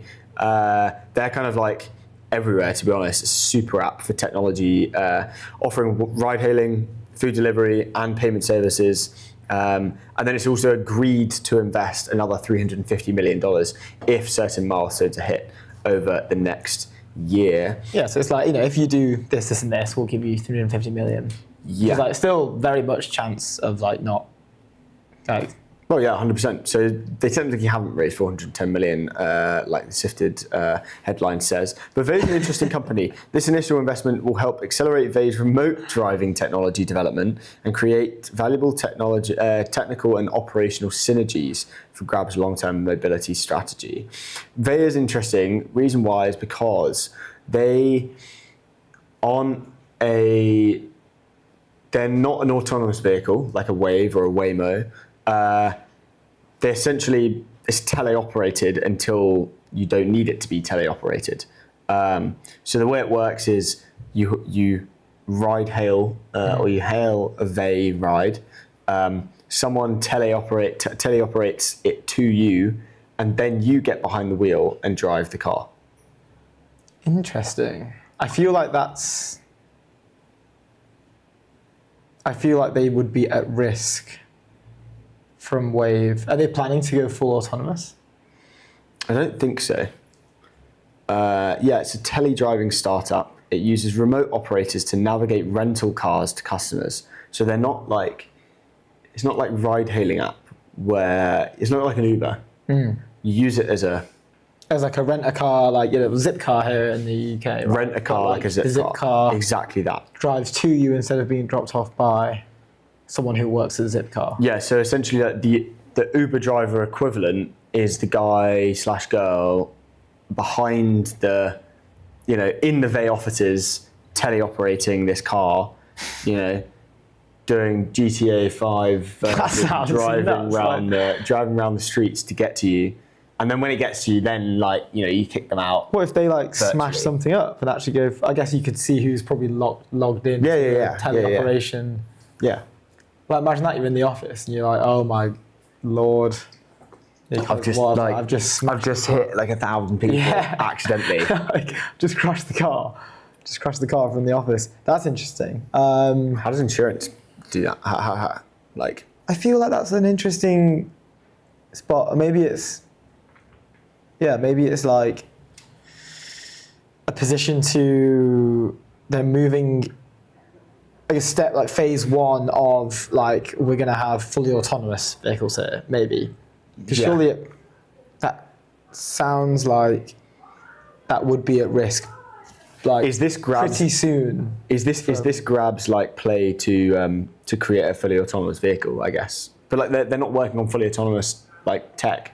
I guess I can see it in the sense that like It's a I'm remote just trying to control think now, like why would I do that instead of hailing, like getting a Wave or a Waymo or whatever. But I guess like maybe a long Well, like drive. so, if I walk out my house, Yeah. and I've got a Vey car sitting there right there that I can get in, that's super useful.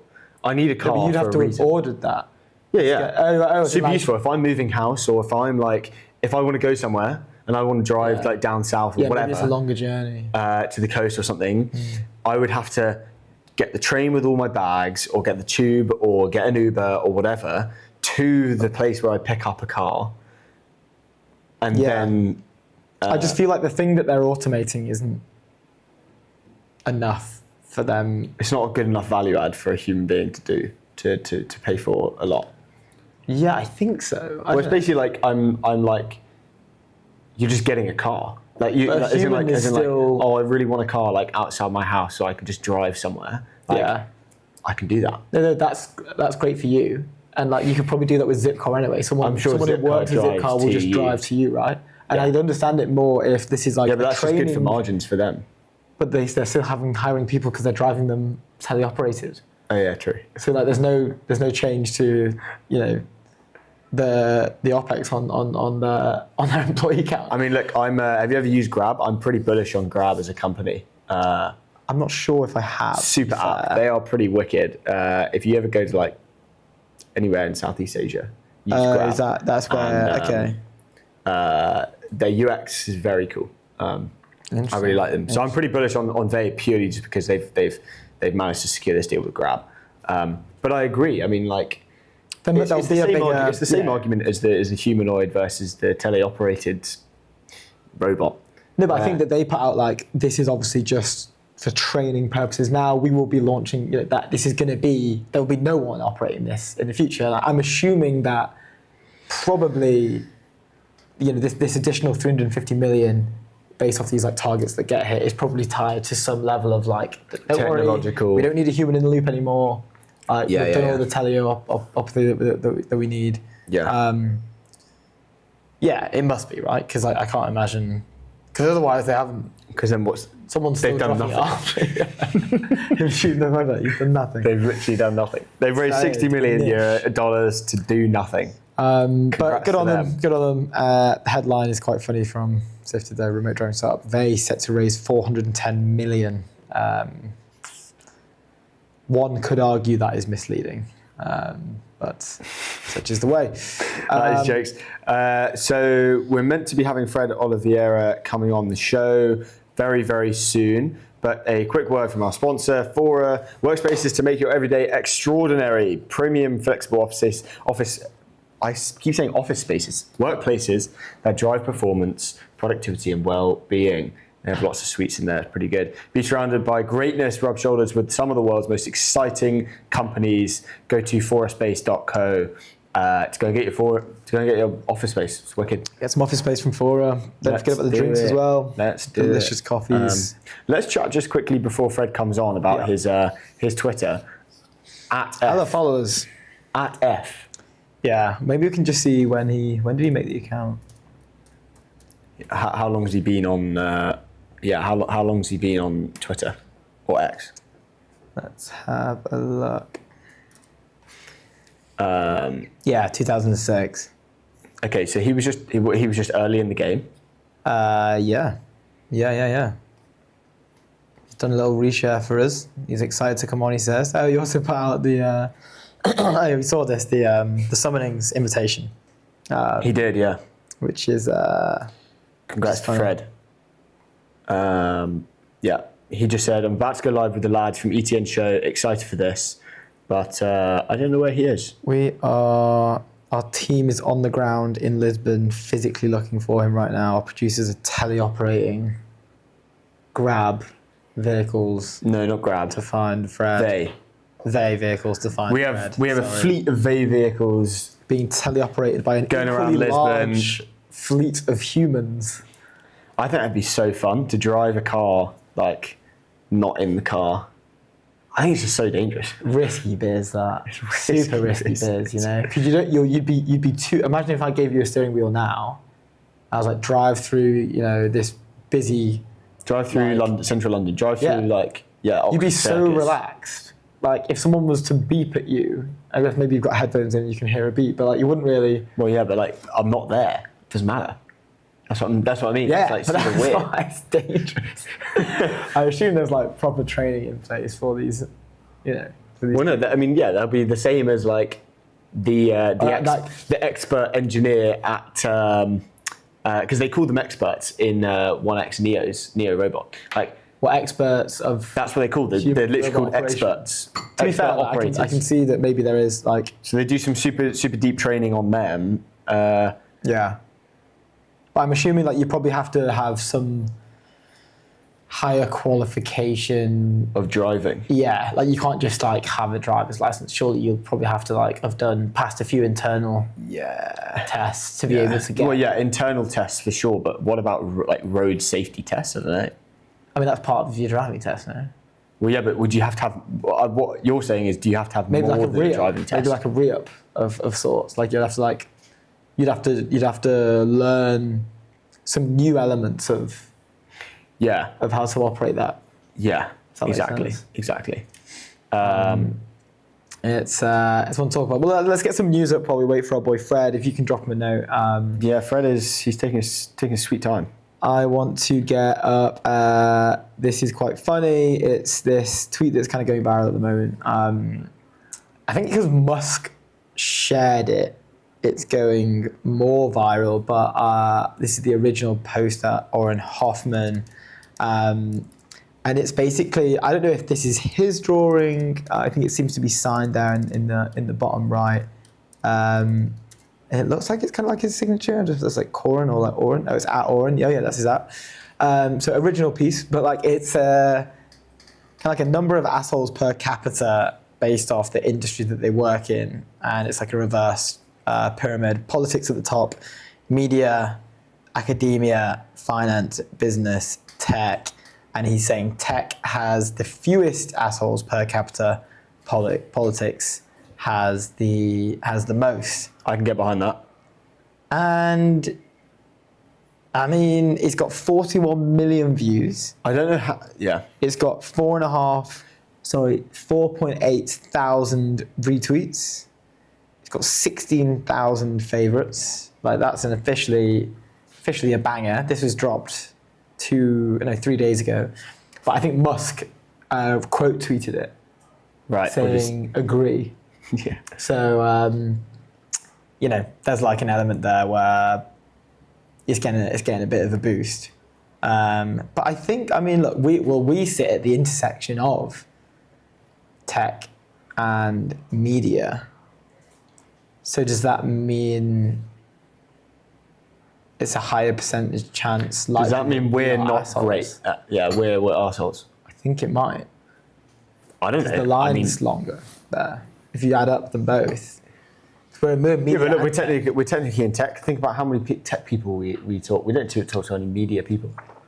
Media. are What is the media? media. And what is tech? Like we are the media. obviously this is media, right? We are Exactly. media. But I feel like media means something different. Like this is a very niche part of tech instead of this is a Tech very niche media. part of Maybe tech- we can message yeah. him and be like, We're tech media. hey man, what about tech media? See if you can maybe add a little circle on there for us to sit in. Think you do that? Yeah, just tweet at tweet at Musk and just see what he says. This is for Oren. Yeah, Not mine. I think he must be having technical difficulties because he did tweet 10 minutes ago about to go live with the lads from ETN show. Excited for this. Have you got his WhatsApp on it? No. I have him on email, but he hasn't replied. Oh no, I'm on the link, you guys. If it helps, I see that I'm waiting for the host to let me in. Huh. This is weird. Can you recheck the link? Yeah. I just share the new ones. Oh no, he's been, according to him, sat in the waiting room as we've been talking about assholes per capita per industry. But do not fear, at F is here.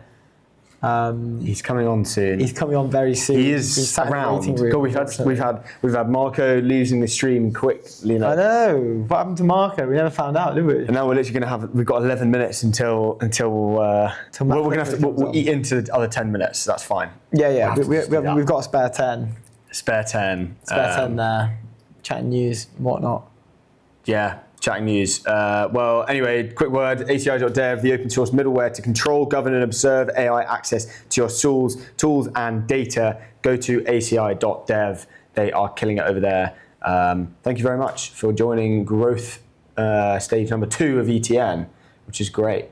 With our brand new sponsor, Airwallex. Let me just talk to you about Airwallex. I want you to leave outdated business banking behind. It's the all-in-one financial platform built for the pace of modern business, hence the F1 card that we got sent by them. Multi-currency accounts, high-speed international transfers, corporate card expense management, and online payments, all in one platform. You get all that in one platform. You just love to see it. You do. You really do. How's our boy at F getting on? At F, I've sent him the 2 links. I mean, he's not having a good time. It's so sad.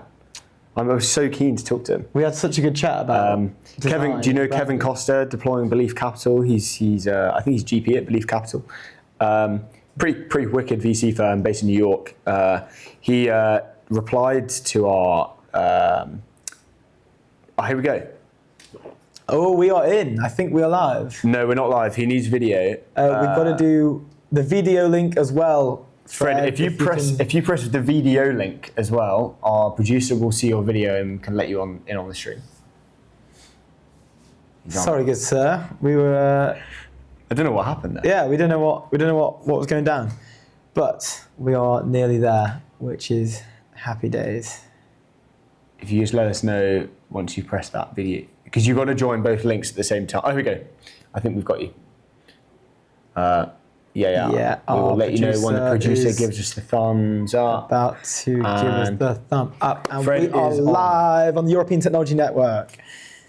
All right. Fred, welcome to the stream. Apologies for the technical difficulties. No worries whatsoever. We've been Glad to be on. No, we're the honour is ours.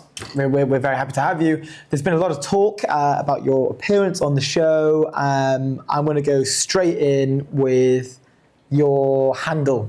It's at F. Yeah. That's some prime real estate you're sitting on right there.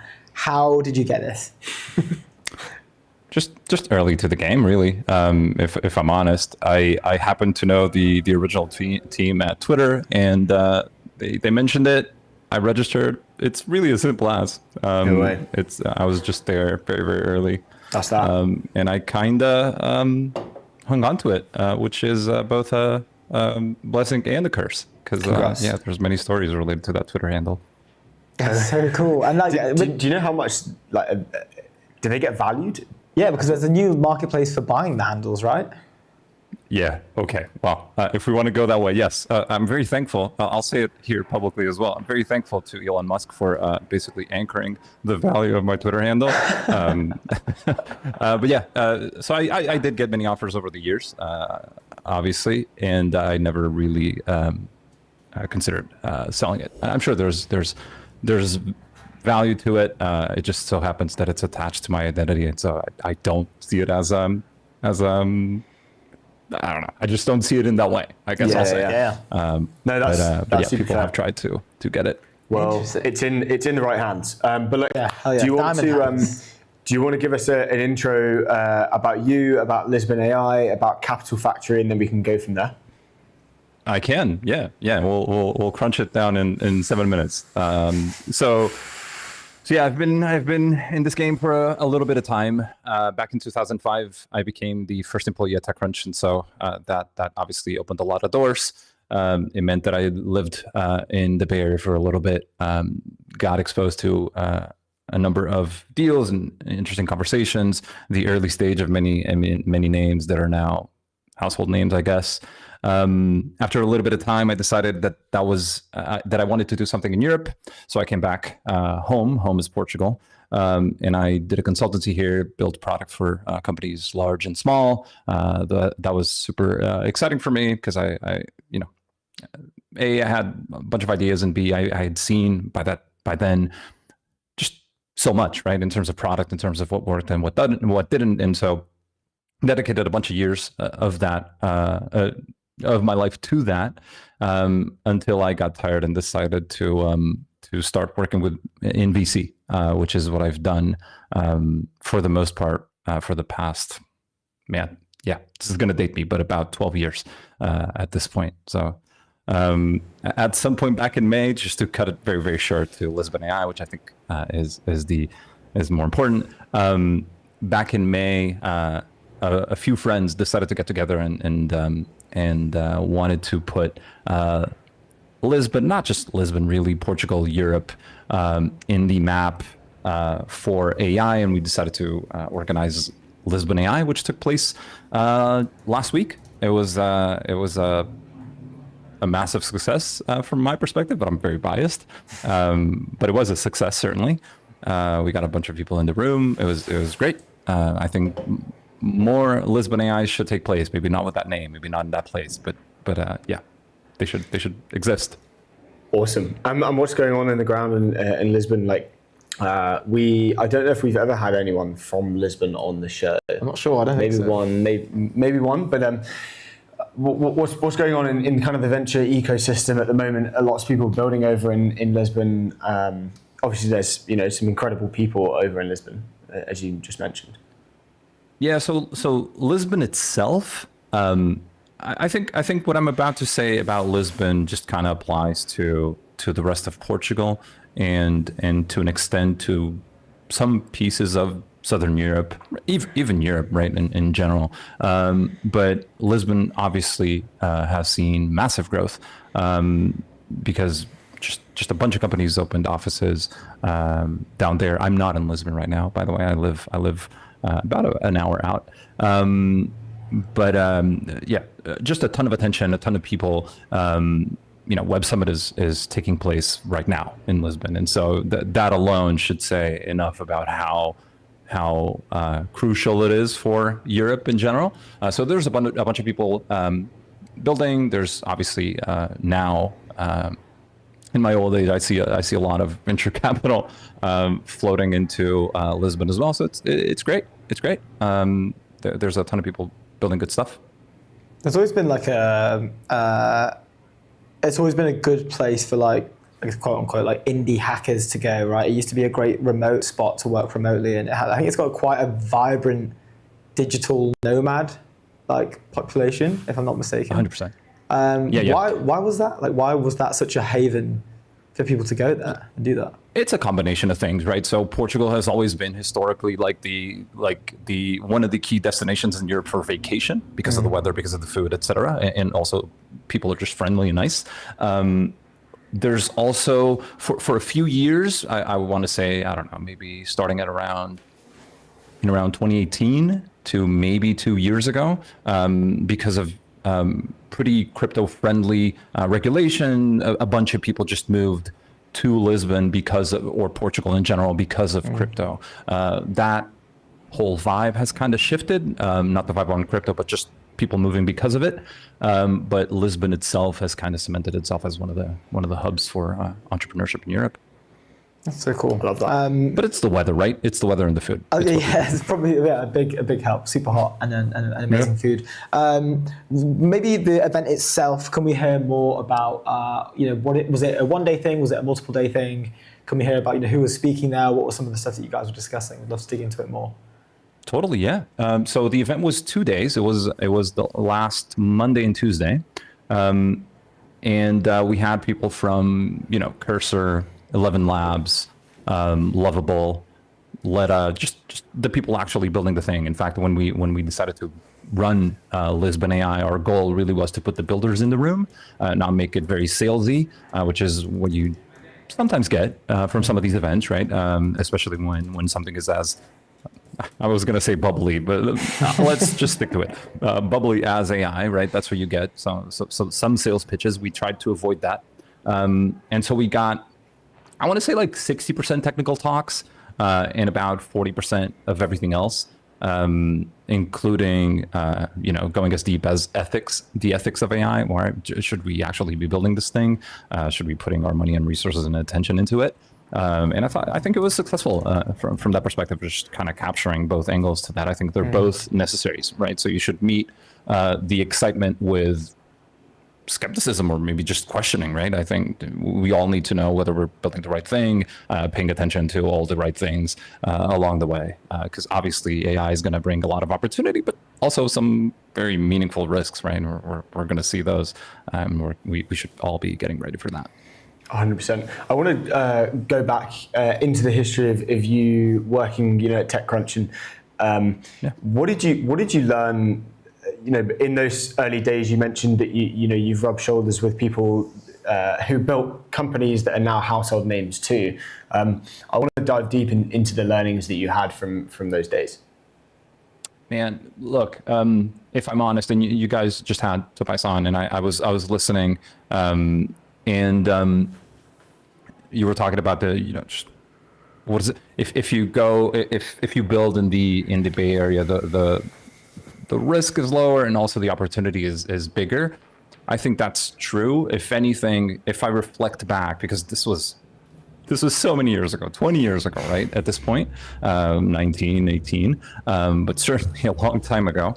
I think that if I reflect on it, the thing that is very obvious is that the distribution, and that is kind of the thing that Europe still needs, right? But everything else, if we think about it, entrepreneurship is just like this global thing. It's not even a global thing. It's just something that you have or you don't. It's a cultural thing. It's a culture, I would say. So I could be just spitting out platitudes, right? The people that I saw actually get things done and actually get to great outcomes, right, are the people that have the grit, that put in the time. Not that, work-life balance is always a consideration, but you can see there's a correlation between putting the time in, putting the attention in, and getting, just getting to success. Is it the same building back in the US versus building in Europe? Certainly not, right? There are different things. From a regulation perspective, from a geography perspective, there's a number of things that are vastly different between these two territories. But I think that the lessons that you see in the US kind of map pretty cleanly to the lessons you would extract if you were to just pluck knowledge from the main businesses of Europe. I think they'd be pretty much the same. It's all the same game.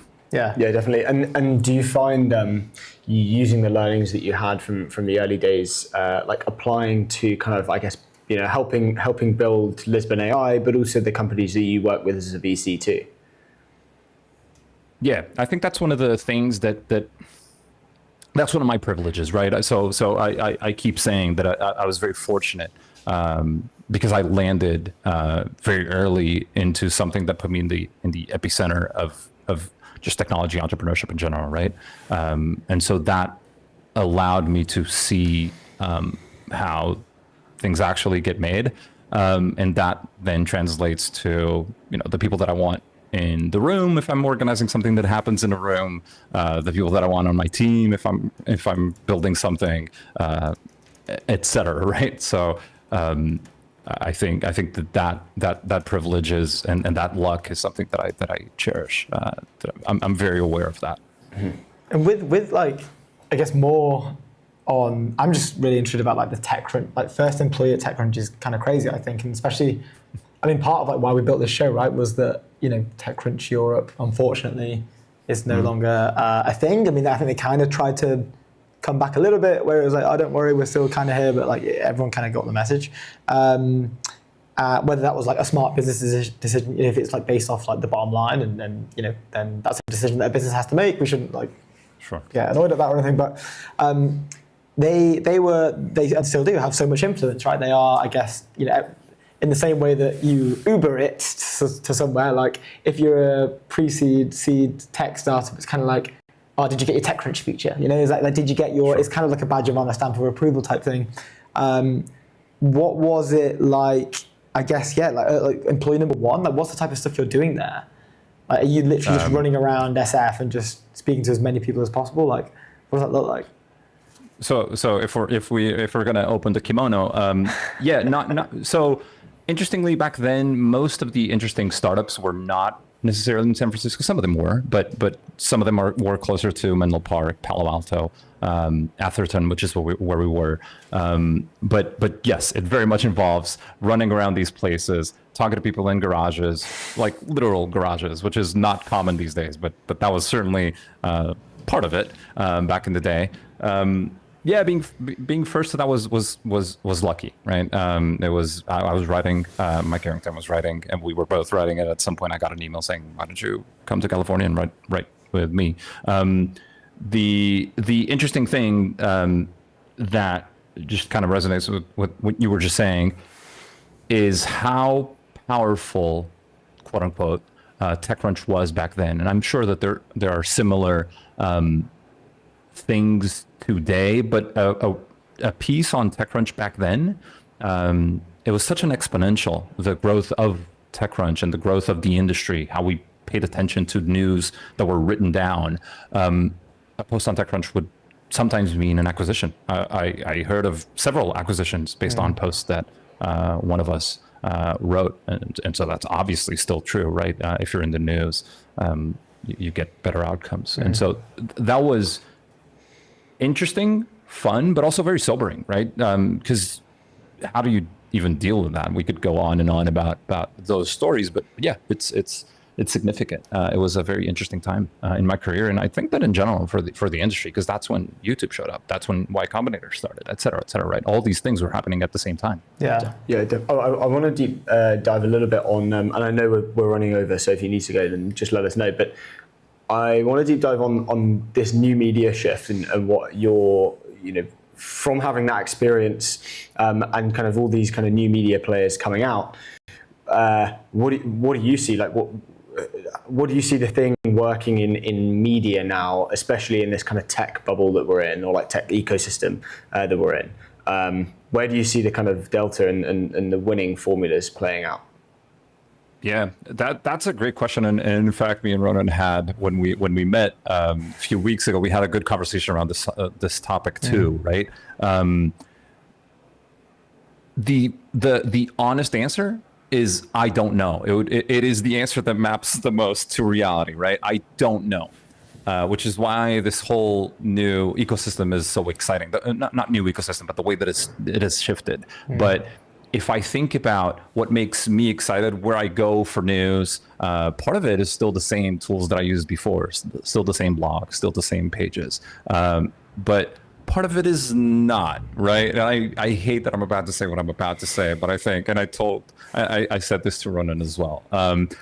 I think we're in the vibes culture that is, that's just true, right? I think there's a new way to promote brands. I think there's a new aesthetic to it as well. I would like to just very confidently say, oh, Twitter is the name of the game now. It's always been, kinda, right? It feels like that's not entirely true these days. Not super true, but still.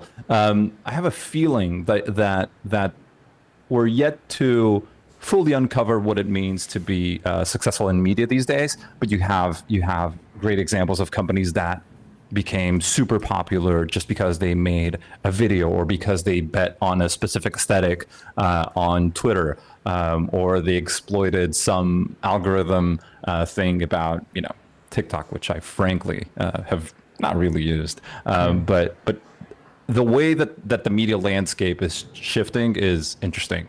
And also there's the whole podcast angle. Podcasts have been around for so many years. I think I was writing on TechCrunch about Odeo, which is the startup that predated Twitter even. That's what they were working on when they built Twitter. It was a podcasting application, right, and a platform. It was so early then, but it feels so appropriate now. Podcasts are literally it for everybody. Video podcasts, live shows like the one we're on. I think there's something here. It's the discovery that I think I'm still conflicted on. What does that actually look like? But clearly, people find the best stuff. People clearly, it's vibes. We're in the vibes area. Some things very obviously resonate with people, and I'm still glad that people. I'm super glad that people are still finding ways to get to their audience, which, if you think about it, years ago was much harder, right? Because getting to TechCrunch was a very high bar after a while. Now I feel like anyone can kind of start a live show. Not that anyone can do what you guys do, for example, but anyone can kind of try, right? The barrier to it's entry is available definitely to lower. people. Yeah. I mean, that's what, again, we'll probably have to jump pretty shortly, but like it's what we mentioned in terms of like barrier to entry is lower because cost is lower, which, I think you see therefore more people do it, therefore you see quality shift down. And I think that as we talk about loads on the show, is like the delta now is just like taste and craft and, putting in the hours in terms of not just showing that time has been put into it. 100%. Yeah, literally that. But we are unfortunately out of time. We've got our next guest coming in, but Fred, sorry for the earlier technical difficulties. It's so good to talk to you, and no worries whatsoever. I mean, we probably could have done a whole episode just sat down with you, Fred. Yeah. No worries whatsoever. Have an amazing show. Good stuff. Thank you so much. Thank you very much, dude. See you, folks. Ciao. Bye. Bye. Damn, that's so I've cool. just got Early days coming in TechCrunch. live So that cool. the Matt Clifford is 10 minutes late. So we will do the show as normal. We'll do some news stuff, and I he'll just come got in. rid of Fred. Yeah, I know. No I way. didn't want to stop. Yeah, the well, if you spiel. jump back in, I want to touch. So we were just talking about new media and how media is changing and all that kind of stuff. I want to touch on what Eric Turenberg just released at A16Z, the A16Z new media role, I guess, or like, is it an incubator, something like that? And let me just read this out. I think it's worth probably getting this on the screen when we can. Yeah. But I'll read it out. An important part of A16Z's original story, which you may already know, is that we were founded by Mark and Ben to be CAA for the tech industry. When Michael Ovitz founded CAA, the creative arts agency, in 1975, Hollywood was completely controlled by a few dozen big entities who served as gatekeepers to the entertainment industry. Ovitz built CAA to help the creative actors and artists build franchises of their own terms, and forever changed how entertainment worked. Half a century later, similar transition is happening in tech, or at least has half happened. The old guard of legacy capital, legacy media, and legacy distribution can now be sidestepped. Anyone can go viral and gain relevance for a day, but what do you think? But what do you do with this as a founder? What would you want from your VC, whose purpose is to give you power and legitimacy to navigate media today? And it's an interesting question. Obviously, I could probably read the whole thing, but there's no point. Go and read it. But VC's value add, maybe like 10, 15-ish years ago, was one of their value adds was being able to provide that distribution, getting into, say, a TechCrunch, getting into those publications that gave you the distribution to then, kickstart some form of, customer interaction, right? Now it is purely, as you said, the barrier to entry is just lower. And so what A16Z have done, the barrier to entry is lower. So they've then gone, okay, quality has dropped. We're just going to absolutely 10x the quality of our content and new media. And that's how we're going to play in the field. And that's how we're going to attack or stay like relevant, I guess. It's funny, bro, because like what they're saying, the way they talk about it is really cool. With the line, the momentum they need to win narrative battle online, which is like super powerful. But what's interesting is like it's almost, when we were talking earlier with Andreas, the GP at Speed Invest, and I asked him, is this like a competitions funnel in terms of like early VCs, their value add is they have the cash. Yeah. Then loads of VCs pop up and they've all got the cash. Well, okay, I'm VC number one. I need to think like, okay, now we've all got the cash, so I have no comparative advantage. Now I need to hire like industry expert who's like verticalized in semiconductors or whatever. Now I've got a comparative advantage for this one niche. Let me hire. You know what I mean? Like, and then all the other VCs will react. Now we need to get one of those because now he's like winning on deals. Right. So Yeah. like, there's a next step. Everyone's constantly like competing with each other. This looks like it will be the new signal to the market that people, like all VCs, will probably have to start doing this. And we saw this a while back, I think, in terms of like it's what we started to show, right? Like so many amazing players in the space doing it already. Like if you look at Harry Stebbings, what they're saying here really is like, we can help you With distribution. with distribution. So new media support is what they're saying. Our offer to portcos, and some are currently live, some aren't. There's a schematic. You should get it up if you scroll down to the craft of storytelling. I'll read it out and then we'll go to the schematic or the table. Launching a product or a brand requires a tremendous amount of attention to detail. Yes, you can go viral and get lucky, but preparation is a big part of luck. We offer an extensive menu of services for our portfolio companies up and down the new media stack that add up to one experience, shipping a great story. We've been there before, we know what it takes. Essentially what they've done is mapped out your motion, the whole motion from launching to actually creating the brand that you want to create. So you've got launch, then comms, communication, growth, brand, and amplify. Launch, I'm not going to list them all out, but that comes with pre and post production, production actually, that kind of stuff. It's like high production. Copywriting, making sure you get the your story across. Get the hook Early right. days, right? Then comms, then it comes like making sure as you grow you're getting into the right channels and all of this kind of stuff, and that's their edge as well. Then growth, content, social media. I think that's where like real growth comes from, and I think VCs can tap into that, and not enough are doing it, and therefore A16Z are kind of leading that charge. And then brand, everything about the way it makes your customers feel, and that you can see it over multiple industries, not now just consumer, but defense tech is bringing some taste into the game, which is now their delta to. I don't know if it wins contracts right now, but what it does do is bring sentiment. It brings attention. It brings Eyeballs, attention and which is now positive equal money. sentiment to the company. It reinforces their ability to win the market, and therefore maybe indirectly wins deals. What I'm seeing in this, there's actually loads of stuff in here that we were including in our angel pitch from 3 months ago. Are you saying that we're like few months back. same level? No, God no, absolutely. I'm joking. Who are we to compare ourselves to A16Z and other likes in the industry? But I like the fact that this is super valuable. Everyone should read this, especially if you're in a pre-seed seed startup. It's incredibly valuable. Obviously, we're slightly biased because it's a space that we sit in, the intersection of media and technology. But all these small things that we're seeing in terms of pre-seed and seed startups are now prioritizing graphic designers as a really early hire. Mm-hmm. Everyone's now doing high production launch videos.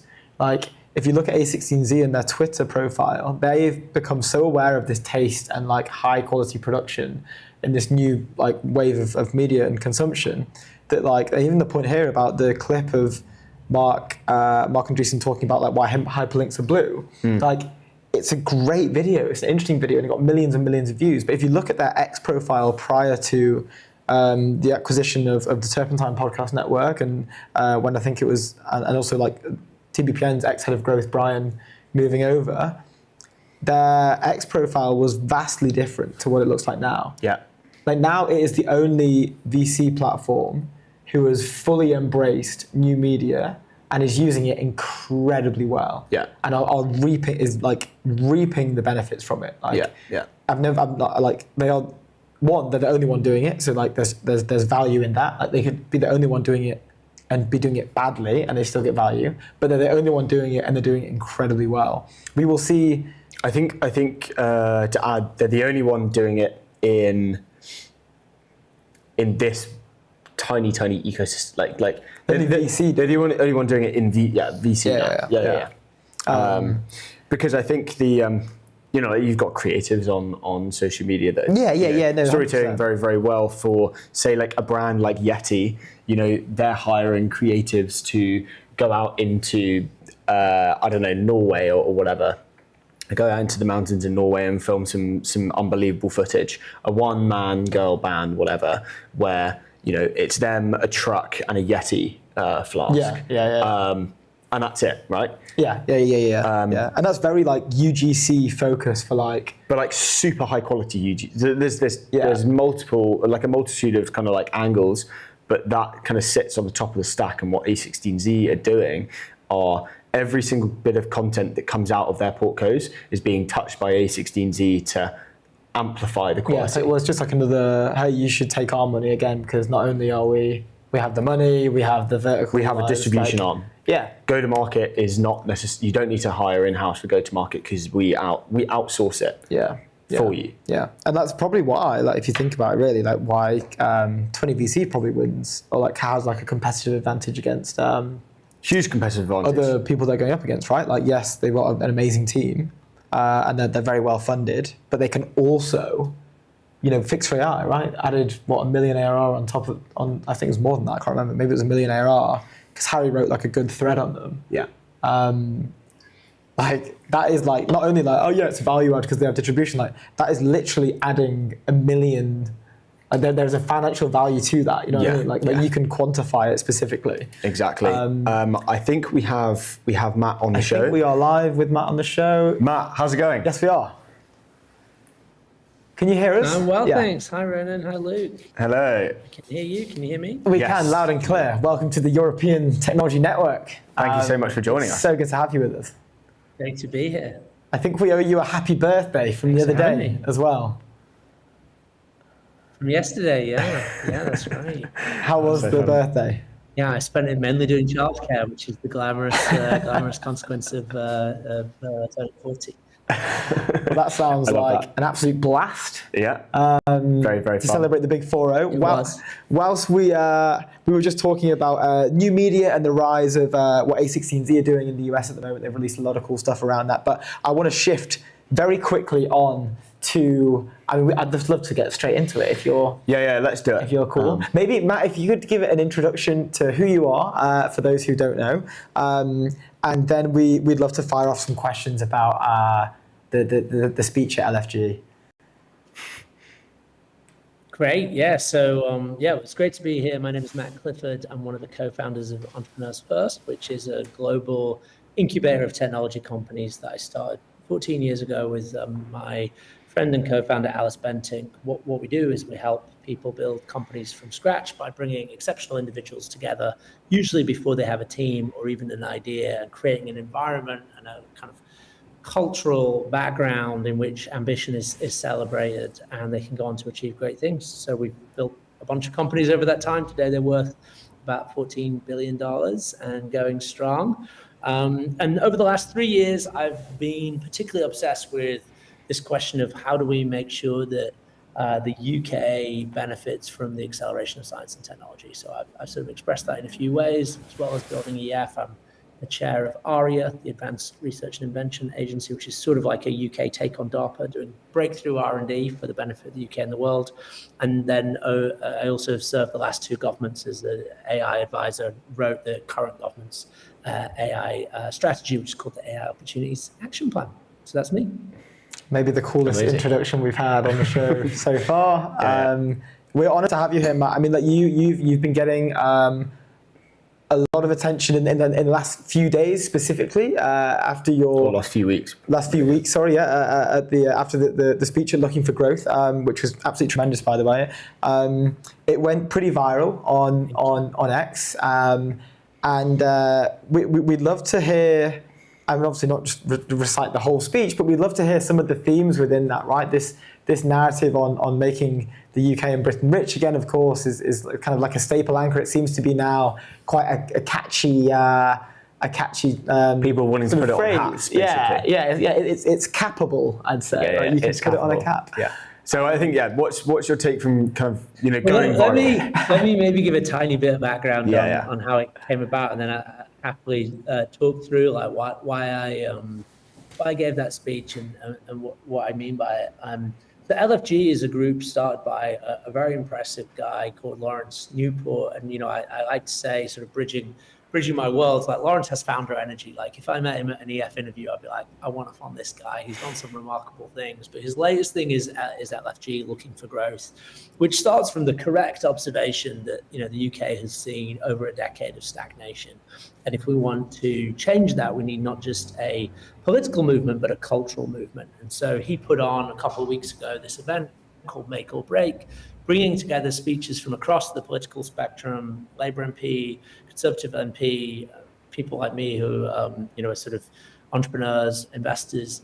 And really the whole purpose of that event was to sort of do movement building around this idea that actually stagnation is a choice and that we can choose growth. The funny thing about it, as you said, like I gave a speech on the theme of Make Britain Rich Again. It's a 15-minute speech. And I didn't know it was being recorded. So at the end of it, I came off stage and I said to Lawrence, I was like, that was actually better than I thought. I kind of wish we'd recorded it. He said, oh, no, we did record it. I was like, oh, okay, I can show it to my mom. I think it's now had about 1 million views across my Twitter account, LFG's Twitter account, LinkedIn, other channels. And the reason for that is I think it has, in articulating a thing lots of people have been thinking and saying, I think it has sort of hit a nerve. And the core idea here is that we have a ton to be proud of in this country. If you think about like what is the engine of economic growth?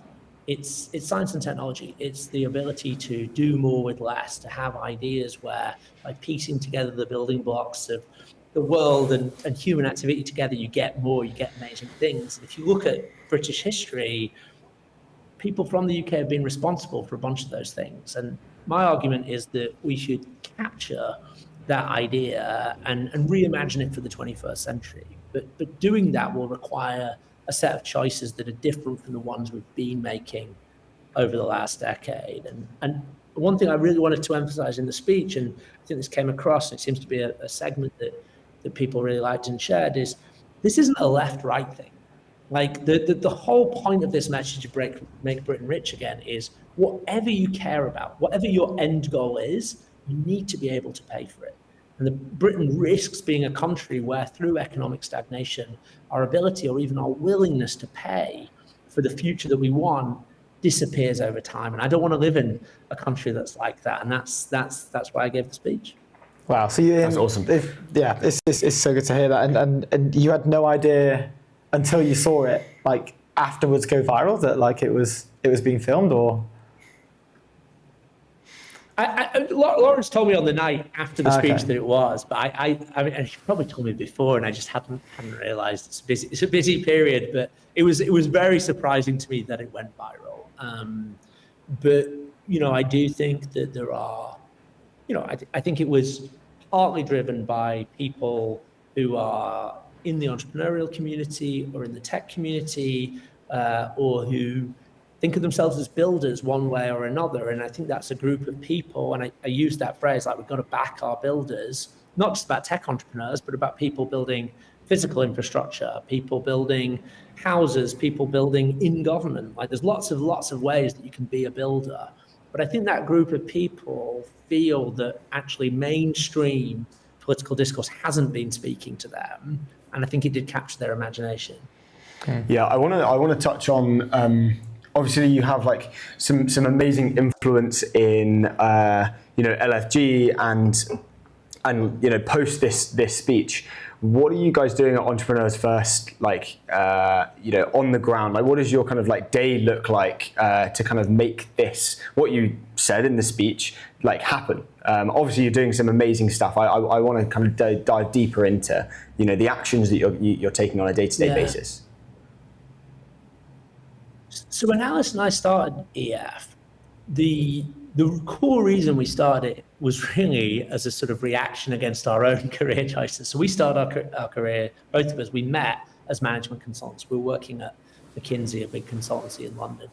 And it was a great place in a lot of ways. We learned a lot. We met each other, we made great friends. But the funny thing was, around that time, a bunch of people our sort of age, we were in our 20s, started leaving McKinsey to start tech companies. We were like, well, that's interesting, because although you learn a lot here, it's not the obvious thing that like, oh, you want to build a tech company, so you go be a management consultant. That's just sort of weird. And, we had this idea, which I think is one of the things we were right about. When you start a company, you're wrong about a million things, but it's important to be right about one or two big things. I think one of the things we were right about is that actually growth in a country depends a lot on what the most ambitious people choose to do with their lives. And actually in the UK, for a long period of time, I think this is one of the big underlying, not the only, but one of the big underlying reasons for stagnation in this country. For a long time, the message that we were telling in universities, in television, whatever, to our most ambitious and talented people is, if you're really ambitious, go be a banker, go work in finance, go work in professional services. And again, there's nothing wrong with that, but a lot of the a lot of the energy in those spaces is a bit zero sum.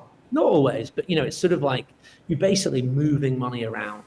Sometimes that's a really valuable thing. We need finance, obviously. In some ways, as a VC, I am a financier, but what I think is a big difference between Silicon Valley and the UK is that in Silicon Valley, if you got a job offer from Goldman Sachs, maybe the most prestigious investment bank, or you had the opportunity to start a company, it'd be kind of obvious that you need to start a company in Silicon Valley. Like, that's just obviously what you should do culturally. It's in the water, it's in the air, that's what you do.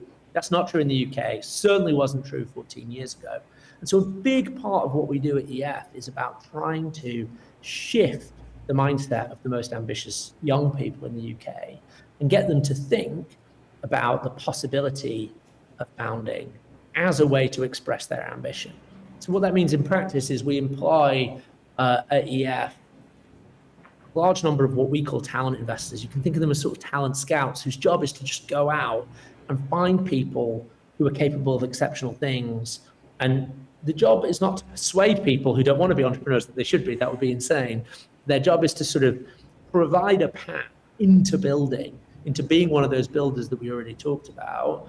To provide that environment, we obviously give people capital, network, etc. But how do we shift people from wanting to be bankers and management consultants into wanting to be entrepreneurs? That's what we do. Yeah, definitely. And I mentioned it earlier on the show. I recently watched an interview of the founder and CEO of Bending Spoons, an Italian company recently valued at $11.7 billion. Incredible company. And what he was saying, why he didn't want to build in, say, the US, which was an obvious kind of thing to go and do when he started the company. And obviously they have operations over in the US, but they built out of Italy, right?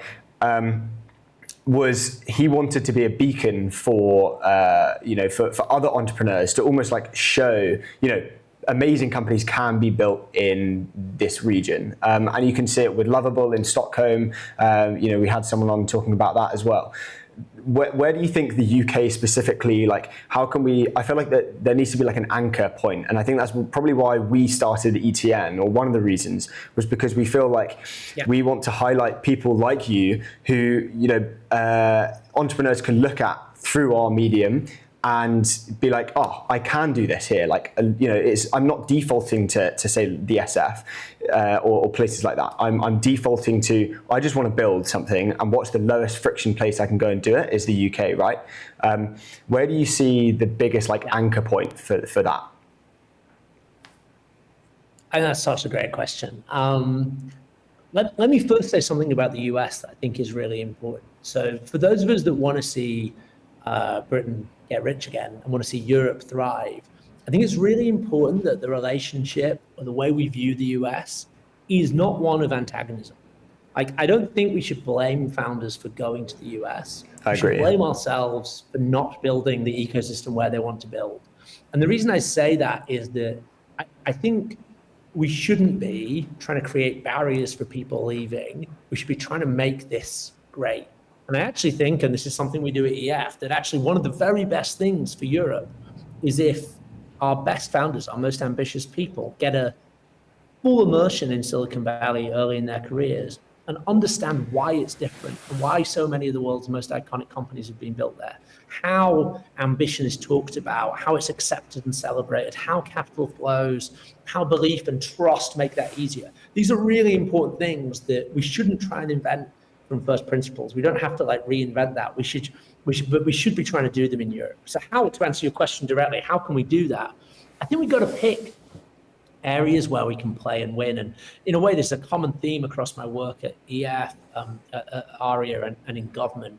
You know, I'm obviously really biased because I've spent the last 10 years sort of evangelizing it and investing in it and working in it, which is AI. Like, it's really easy because of the success, again, which we should celebrate and recognize of OpenAI and Anthropic, to think of SF as the natural and obvious place to build an AI company. I actually think that's not obviously true. I'm actually sitting right now in King's Cross, and I can see the Google DeepMind offices from where I'm sitting out this window. And we should celebrate that Demis Hassabis is a global legend that built the original AGI lab here in the UK. And as a result of that, we not only still have thousands of researchers doing some of the world's best work in AI here in London, but we have all these spin-offs and spin-outs and sort of ecosystem organizations that have come out of that.